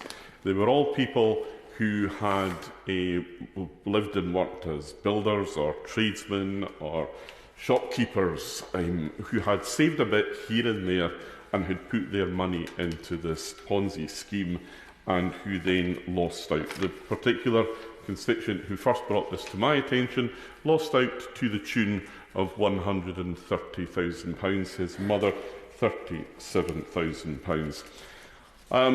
Now, it was Alistair Gregg who was responsible for his own fraud, but actually he was able to do it, and he was able to get off with it as a consequence of the serial ineptitude and incompetence of the FCS and then later the FCA. One of the journalists, Dale Haslam of Aberdeen Daily Express, who has written tremendous work in exposing what went on here, pointed out to me last night that if the FCS had got it right the first time that Gregg's wrongdoing was brought to their attention, then he would have been stopped after only one victim. But they missed opportunity not once, not twice, but 3 times, actually, to stop what he was doing, and as a consequence, the number of victims ran to hundreds. As I say, the people who lost out were all small business people, people who had worked hard, saving £100 here, maybe 1,000 or 1,500 there, putting all that money together. They gave their money, they trusted their money to Alistair Gregg, usually on the recommendation of friends, family and others, because that's how very often business is done in communities such as that. They didn't make that money by flipping properties or coming up with some great wheeze in the city. It was all hard won. Eventually, in some desperation, they raised legal action against Sense, the company that stood above Gregg in the financial food chain. They lost. They lost twice, in fact, at first instance and at appeal. But the 95 of Alistair Gregg's victims who had the determination and the courage, the stubbornness to pursue legal action did actually serve a purpose, and the purpose was such that eventually all the victims were allowed compensation for from the Financial Services Compensation Scheme. That, of course, came with an £85,000 cap. So for my constituent who had lost the sum of £130,000, he is immediately £45,000 down. But for those 95 victims of Alistair Gregg who supported the legal action and who made the compensation for everybody possible, they are left with a legal fees bill of £1.9 million. So they are having to pay between them probably something, it varies I think, but about £30,000 each. So my constituent starts with £130,000, comes down to £85,000, and I think is left with something in the region of £50,000. Let's not forget, let's not lose sight of the fact that Alistair Gregg was only able to do what he did because the Financial Services Authority and the Financial Compensation Authority were poor in doing the job that this House has charged them to do. So when I organised the screening of King of the Swindlers last night, I invited various people to come along. I invited the legal team, the solicitor who acted for the victims, and I'll be happy to introduce her to the Right Honourable Gentleman from Durham, because actually she is a sterling example of what good people in the legal profession can do as a member of what I would still regard as being a caring profession. Yes, of course. I hate if I give the impression I've got it down on all lawyers. Some of my best friends are lawyers. It's just that you know, I think if the system is done fairly, people can get proper legal advice without it costing a fortune.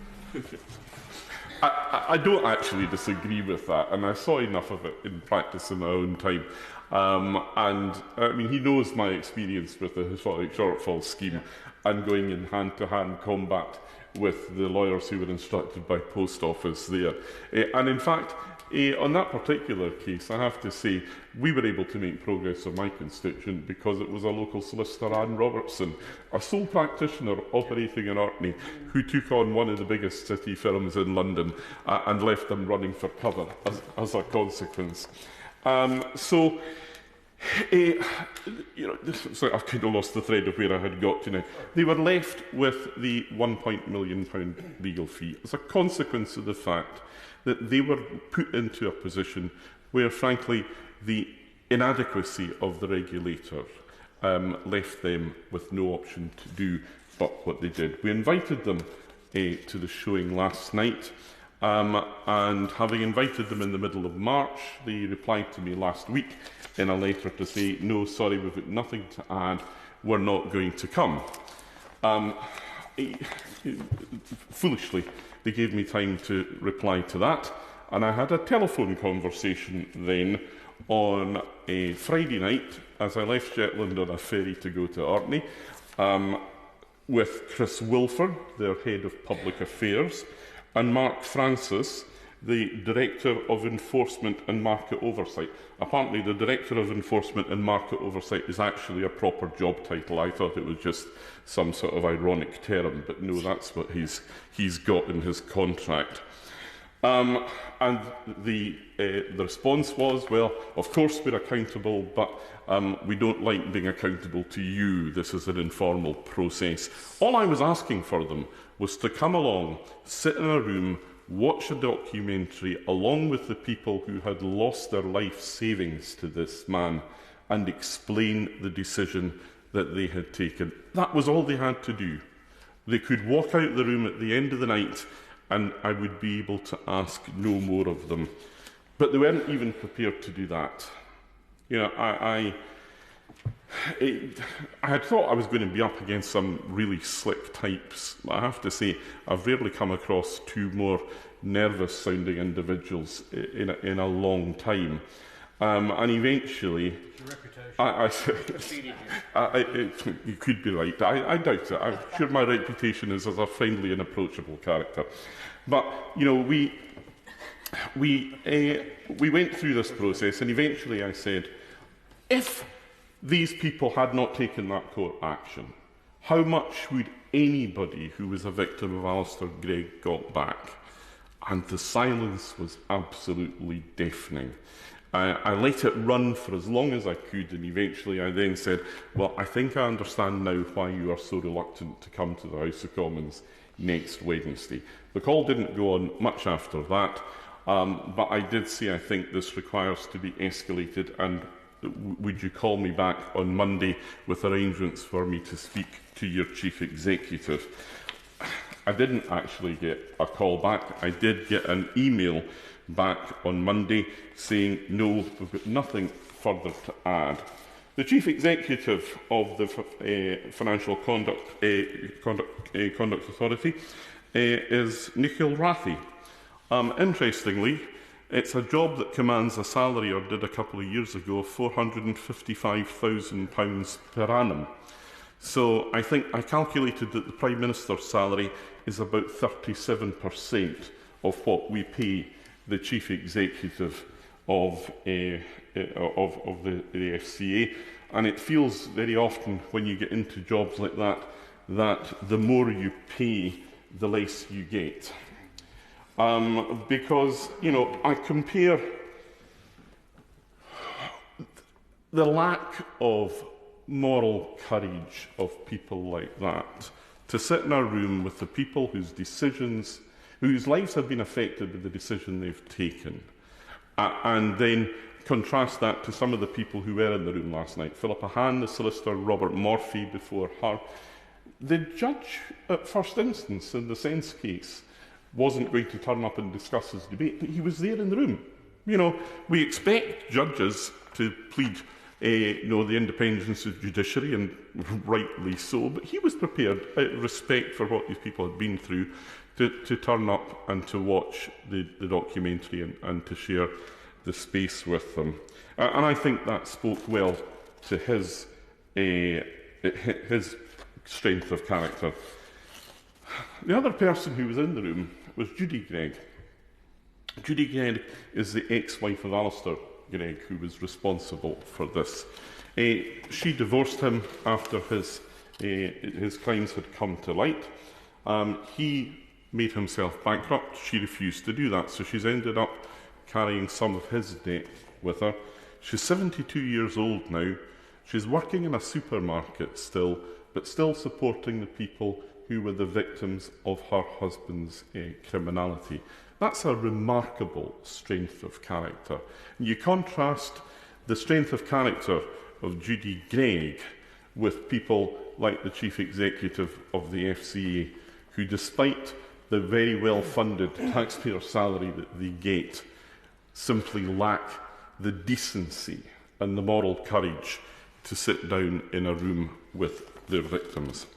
So I have to say that's why I think that the question of culture sits at the root of this.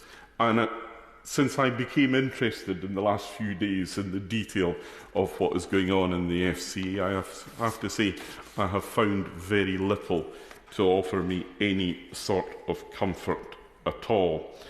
Apparently, within the FCA, they have said that 60 of their staff were earning salaries below the £29,500 per year set by the Rowntree Foundation as the minimum amount people need to earn to reach an acceptable standard of living. They think, in fact, it's a possibility that they were establishing their own hardship fund for members in 2024, as there's enough demand among staff members at the FCO. This is an organisation where the Chief Executive is paid £455,000 a year.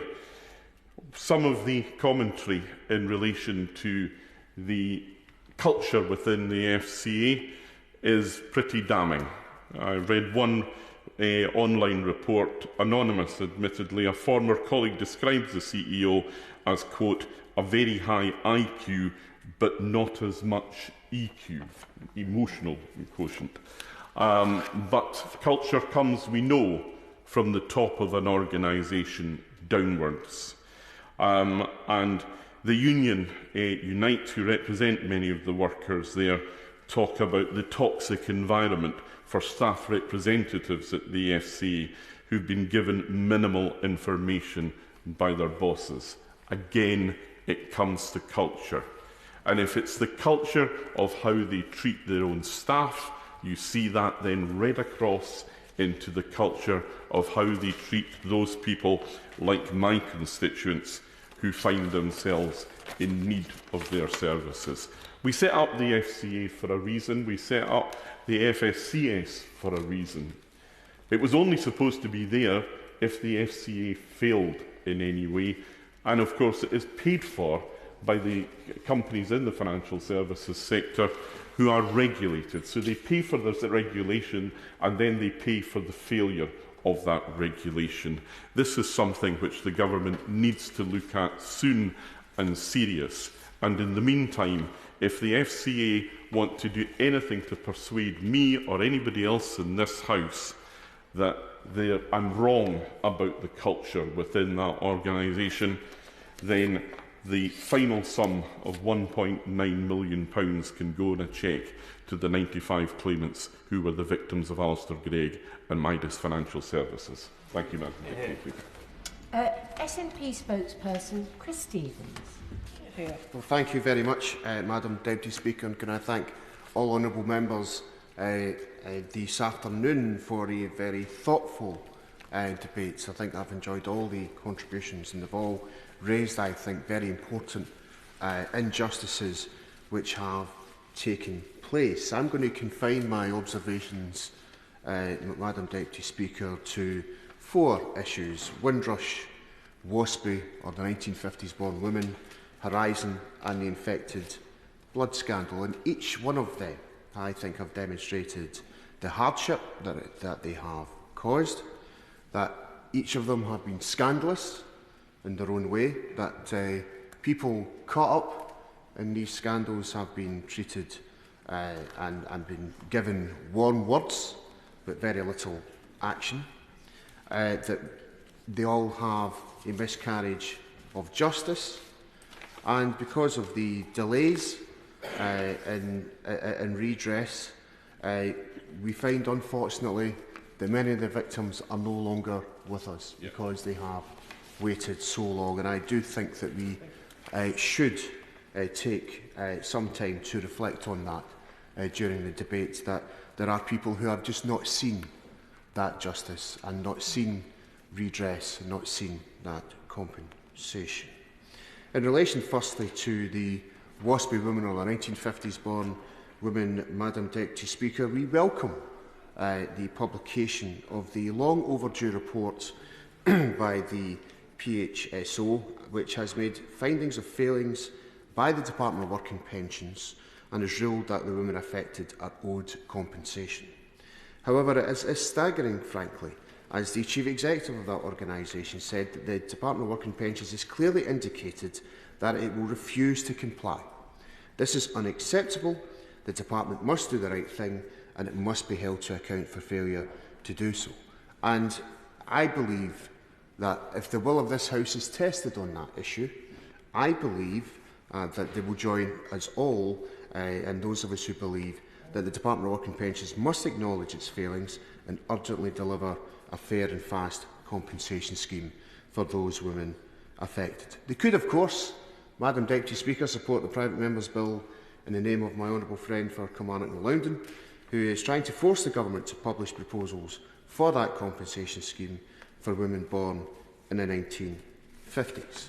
We also have, Madam Deputy Speaker, the Windrush scandal, and I think that, just like many other issues that have been raised by honourable members today, it's shameful that people are waiting so long for compensation from the government and that people have sadly passed away. This year marks the 5th anniversary since the launch of the Windrush compensation scheme, yet nearly 1,500 compensation claims from the Windrush scandal are still to be settled by the Home Office.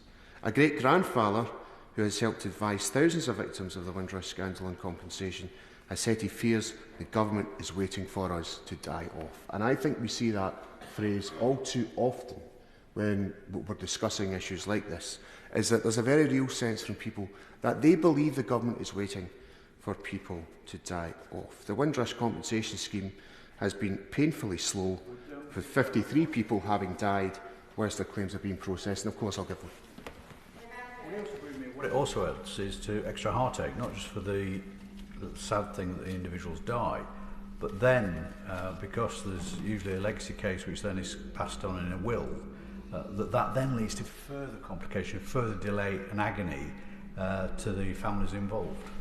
Well, I'm delighted the honourable gentleman makes that very perceptive point, because when the other place discusses the amendment in relation to infected blood, I think this is the sort of debate it's going to have, is that the government's intention is that the estates will be paid, and that will, as you rightly say, I think confuse matters, and I think that the other place and this place will have to think that through in terms of what that means. The other issue, of course, Madam Deputy Speaker, with the Windrush scandal is that the Home Office is in charge of the compensation scheme.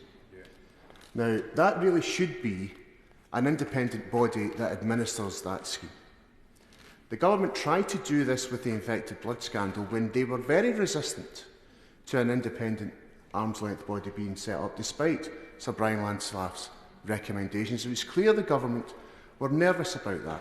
And the only reason the government have tabled an amendment in the other place in relation to an independent compensation scheme in that particular scenario is because of the will of the House here forced the government to accept an amendment which was to set up that independent body. And I do hope the government will consider that an independent organisation administering the Windrush compensation scheme is a far better position than what we have in relation to them. And as I have mentioned infected blood, Madam Deputy Speaker, I welcome in part the amendments which has been tabled in the other place, but what's missing from that amendment is a timetable. And when people are waiting for justice, they need that timetable, or they need a timetable to know what's going to happen. And I think that it is unfortunate that the government have not built on the amendments that was passed in this place to the Victims and Prisoners Bill. And there is, I'm afraid, a concern that the government amendment in the other place is watering that down. But I want to pay tribute once again to constituents who've been affected by infected blood, by Windrush, the 1950s born woman, and in the last case I'm going to mention, of course, is the Post Office, and I want to pay tribute to, I think the Honourable Lady wants to intervene. I'm very grateful, and before he moves on to his last point, I think he'll agree with me that currently trust in politics and has taken a real dive. The cover-ups and then the length of time taken, as he's alluded to address the cases of wrongdoing, only further harms the public's trust in politics and politicians. And in the case of Equitable Life scandal, despite the Ombudsman saying people should receive full compensation, around 90% of victims have still only received 22% of what the government has acknowledged they are owed, despite the Ombudsman making clear that finite resources shouldn't be, shouldn't get in the way. Does the Honourable Member agree that an independent agency is vital to stop the public trust eroding further? Yeah, I think that is true. I mean, I think that there is, I get the sense there's an anti-politics feel out there. It's anti-politics, it's not just directed at some individuals, it's actually a systematic issue, and I think that people get very frustrated at the systematic delays that can take place in order to find redress. I wanted to pay tribute to my honourable friend and the honourable member for North Durham, who are just two members who I think have done fantastic work in highlighting the Horizon scandal. And I do hope that the government act very swiftly, because we have to remember that 250 sub-postmasters have died without seeing justice. I believe justice for all is vital, Madam Deputy Speaker, because justice delayed is justice denied. Thank you. And before I for the Shadow Minister. I just do want to emphasise, for those who might be wanting to participate in the next debate, how important it is to get back for the wind-ups, including the SNP spokesperson, and it's rather discourteous not to be here to hear the wind-ups. Shadow Minister Dame Nia Griffin. Thank you very much indeed, Madam Deputy Speaker. Well, I congratulate the members on securing this debate and the member for Tiverton and Honiton for opening the debate and raising some very important issues in respect of delivering appropriate redress schemes in a timely manner. And today we've heard from the Honourable Member for Christchurch about vaccine damage, the Honourable Member for Motherwell and Wishaw about the Post Office and the constraints of NDAs. My honourable friend from North Durham has brought his expertise to the Chamber, speaking from his track record of campaigning on the Post Office and the miners' compensation schemes. And we heard from the member of Orkney and Shetland on a savings scheme and the missed opportunities by the watchdog to prevent further people from becoming victims of that scheme. Now, by definition, those who are eligible for redress schemes will already have suffered detriment, and many, as we have seen with the infected blood scandal and Post Office Horizon scandal, will have spent years battling for recognition and justice and suffering avoidable hardship. We therefore owe it to them to ensure that we get redress schemes right and that they are set up as promptly as possible and that they operate as efficiently as possible, whilst ensuring that we protect the public purse from fraudulent claims. Learning from previous schemes so that we're not constantly reinventing the wheel or repeating mistakes and building up corporate expertise are therefore of vital importance. Each scheme will, however, have its own complexities and sensitivities, and it's important that these are fully recognised. And as my honourable friend from North Durham highlighted, victims should be at the centre of designing redress schemes. The National Audit Office produced a briefing back in 2008, building on the experience of some of the previous compensation schemes, such as the miners' COPD and vibration white finger schemes, which are all too familiar to my honourable friend from North Durham, to me and to other colleagues who represent former coal mining areas.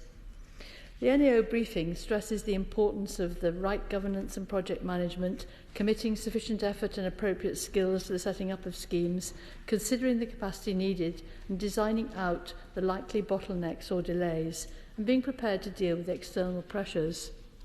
But there may well be further lessons to learn since then, and I note that in January my honourable friend, the member for Hackney South, who chairs the Public Accounts Committee, asked the National Audit Office to conduct a thematic review of government compensation and financial redress schemes, and that the National Audit Office has agreed to do so, so I look forward to reading that report.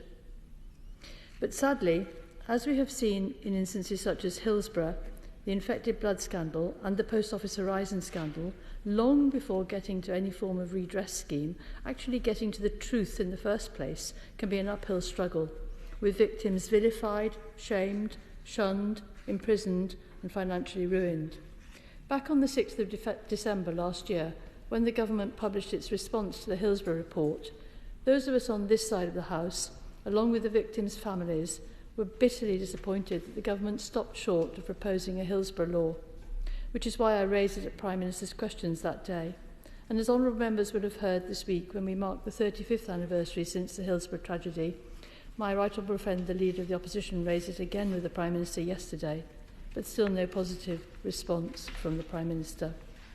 The purpose of a Hillsborough law would be to prevent the sort of hideous cover-up by the authorities, which was an appalling affront to the survivors and to the devastated families of those who died, and left them having to struggle for far longer to get justice. The purpose of a proposed Hillsborough law would be to put a legal responsibility on public officials to tell the truth in any form of formal inquiry or proceeding, and to ensure that individuals would face criminal sanctions if they breach this law. To be honest, Madam Deputy Speaker, it's extraordinary that this is not already the case. In addition, and very importantly, the proposed Hillsborough law would provide victims with parity of legal funding in inquests. This would avoid the sort of David and Goliath situation where victims simply cannot afford to challenge the authorities. But all public bodies need to be open-minded and even-handed when considering complaints or hearing from whistleblowers, and not rush to cover up and silence concerns and hound whistleblowers out of organisations. Those in charge in public bodies need to contemplate the thought that mistakes may have been made, systems may be at fault, there may be individuals who do not hold to the ideals of public service, or there may be inappropriate cultures within an organisation. So often, early recognition and acknowledgement of a problem could help bring justice sooner to victims, prevent further victims, and ultimately save the public purse. But instead, it seems to take years of struggle, heartbreak, investigative journalism, and even TV dramas before the victims' voices are heard and believed and justice is delivered. In terms of whistleblowers, I think of the senior paediatrician in the Letby case who raised concerns, and yet his concerns, even as a senior paediatrician, were dismissed, and Letby went on to murder again. All the more tragic because this could possibly have been avoided. But to return to the redress schemes, it's all very well looking at best practice and trying to build on previous experience to streamline matters and avoid reinventing the wheel, and skilled civil servants can have the very best guidelines in the world, but without the political will from government to prioritise, victims will continue to wait, and sadly some may never live to receive their compensation. On that point, I give way.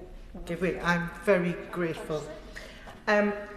On the point about whether or not people survive to ever get justice, I would draw attention to the first do no harm report from Baroness Cumberledge into the harm from mesh, sodium valproate and Primados.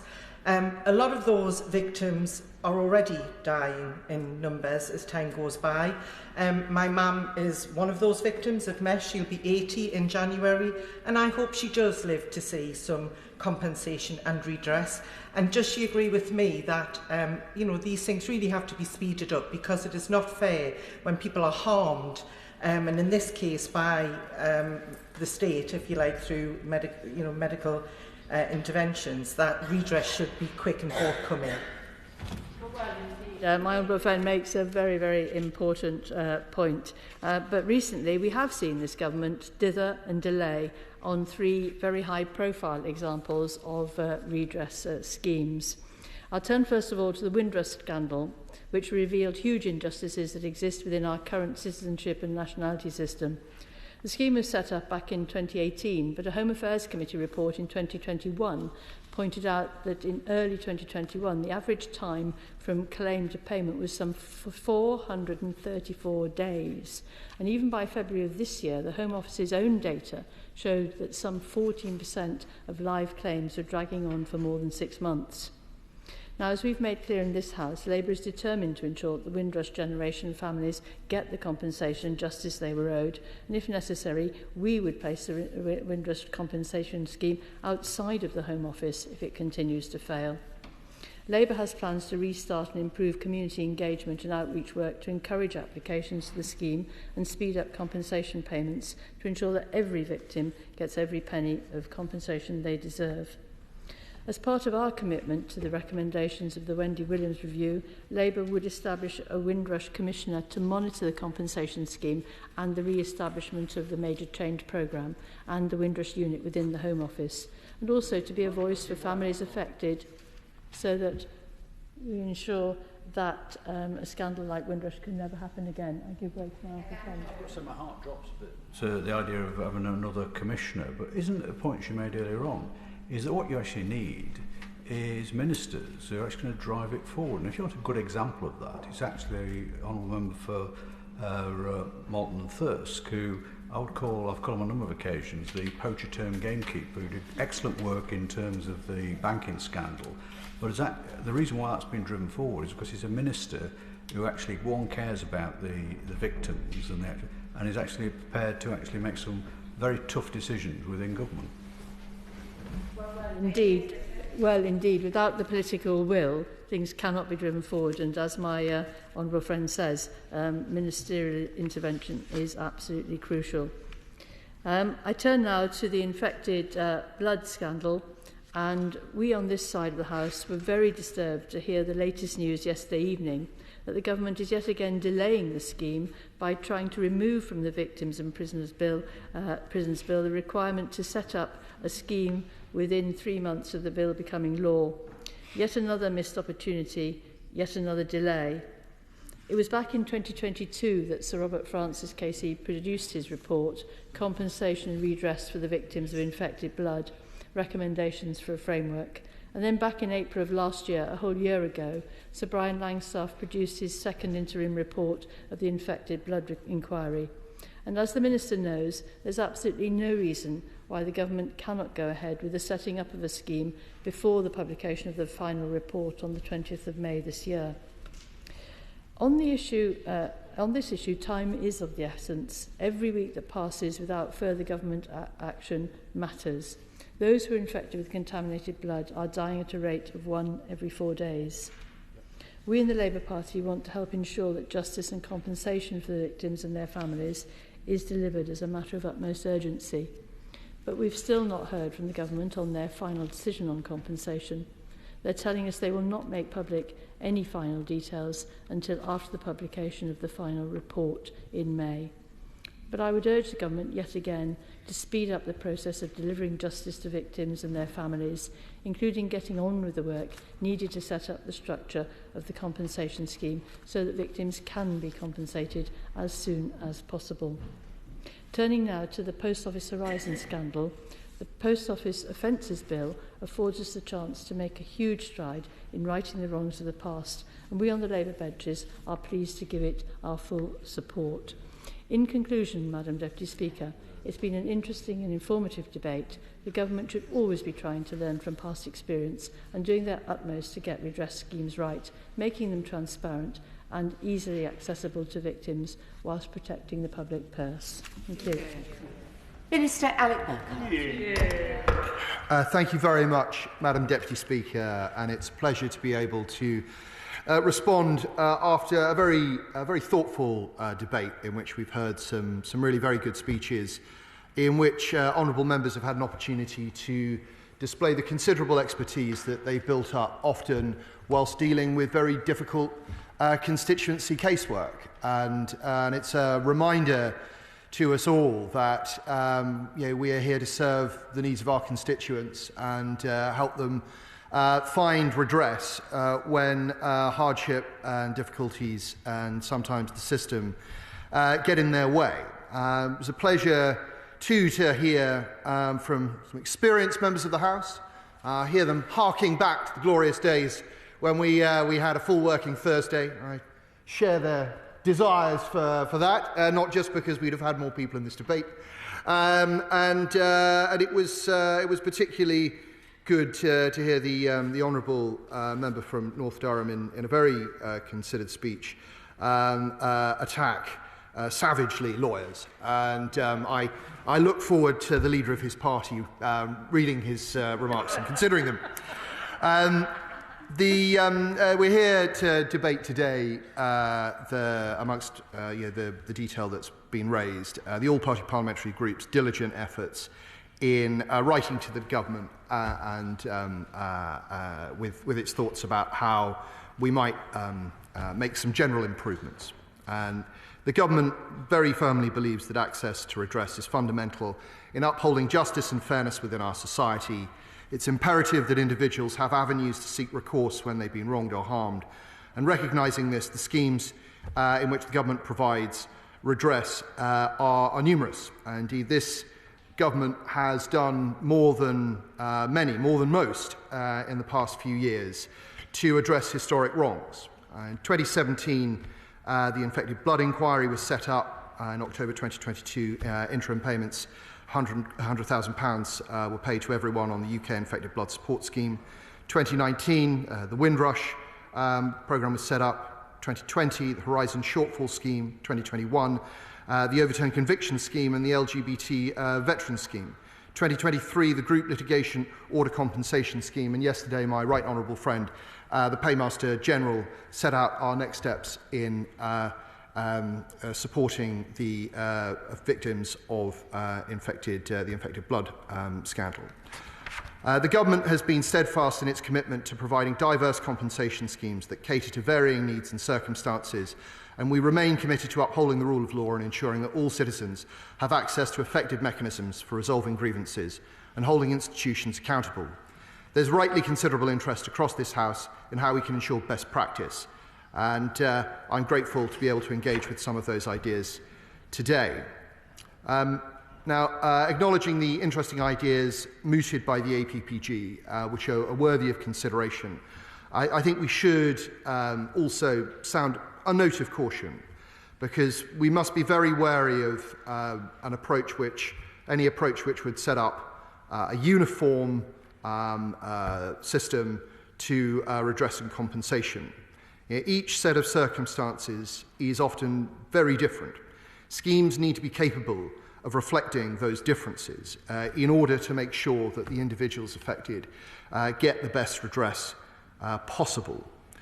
And any reform process, we think, would need to ensure that we did not lose personal understanding of the claimants who are accessing the scheme, and thus make sure that we're providing adequate support and understanding of their personal experiences. And I urge honourable members that during consideration of any reforms, we retain the need to keep claimants at the centre of our thinking, and I think that's been at the heart of what honourable members have said in the debate today. Happy to give way to the honourable gentleman. I don't disagree with the Minister.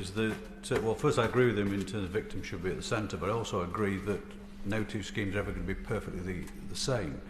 But there are broad frameworks, and what I think tends to happen is, and it certainly happened with the Horizon scheme, is that people try and reinvent a thing every time. Surely we could put some parameters in place that could be used as a template, at least for when civil servants are faced with a future compensation scheme. So it's a point that I was going to come on to. Whilst he's right that at the moment there's currently no public guidance, this does not limit the sharing of knowledge between government departments and policy areas. And there is a great deal of dialogue between officials when schemes come into existence, and there's a great deal of shared learning. And I think the member for Tiverton and Honiton's opening remarks suggested that the wheel was always being reinvented, and that isn't the case. There is a learning process that happens within government. Happy to give way. I'm grateful to the Minister. It's not the case that I don't suppose there are lessons being learned and that one set of civil servants are passing or are not passing lessons on to another set of civil servants. Rather, this is about the victims having the reassurance that when there is a perceived conflict of interest, they have somewhere else to go. So the point I was making was very much about the fact that we do have internal schemes of learning, and we do make sure that each new scheme learns from the experiences of those that have gone before it. I'll give away one more time to the honourable gentleman, but I'm running out of time myself. I've got to say, my experience isn't that, because when we were first set up as the advisory board for the Horizon Compensation Scheme, I asked officials to look at, for example, the Mine Workers Compensation Scheme, which is a massive scheme.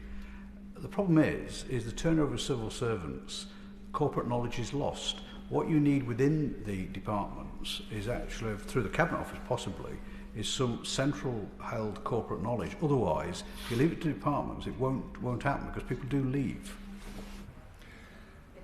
Well, the honourable gentleman is right that government does require a means of retaining corporate knowledge, and actually that's one of the things that I've been working on since I came to the Cabinet Office 18 months ago. And I won't go into it now. There are a number of novel programmes that we're putting in place to make sure that as people move on, we retain their learning, and not just with regards to redress schemes, but more broadly across government. I think he is right about that. Whilst there's a richness in having civil servants who've worked in many different departments and have a broad understanding of how government works, there is sometimes danger that in having that rotation you can lose expert knowledge.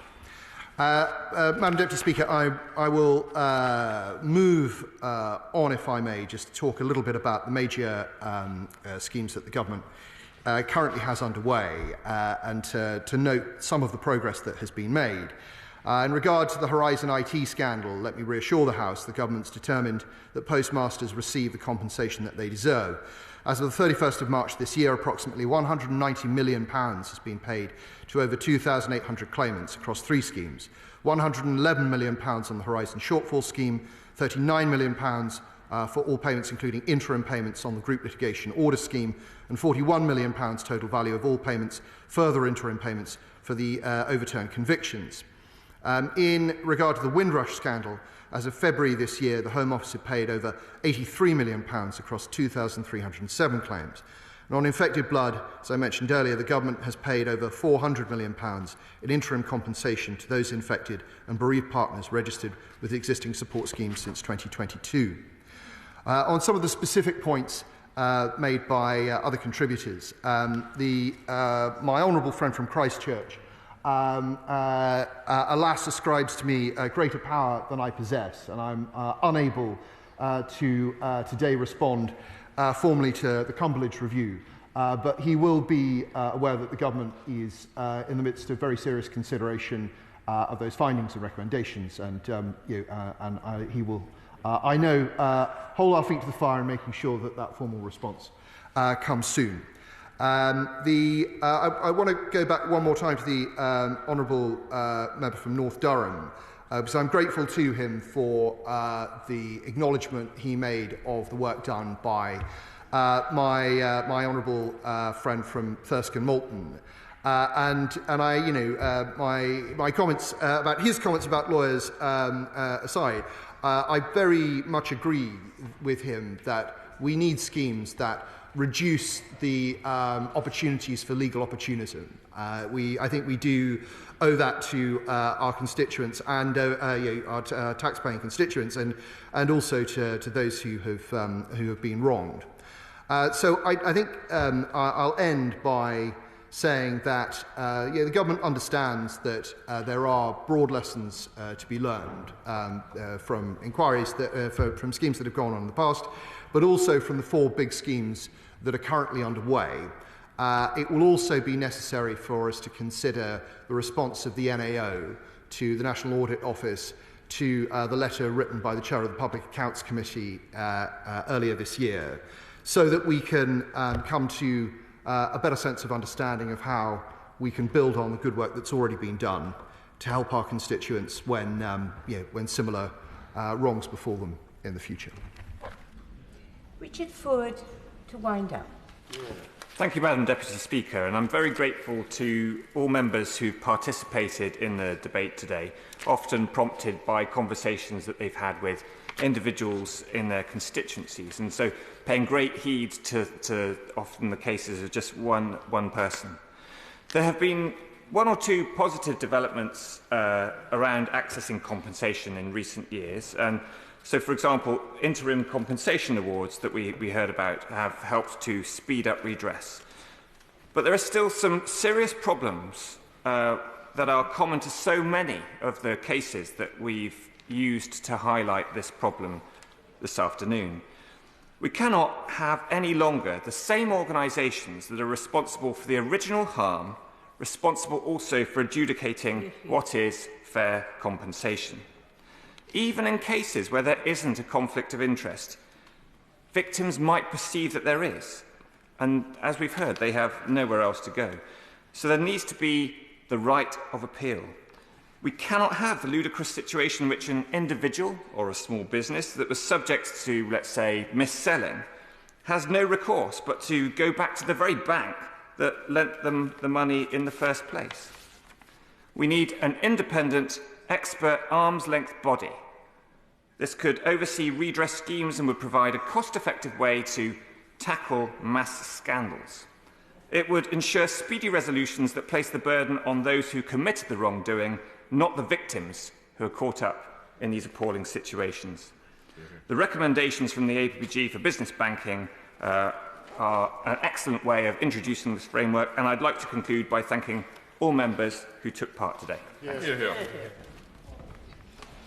The question is, as on the order paper, as many as are of that opinion say aye. The contrary, no. I think the ayes have it. The ayes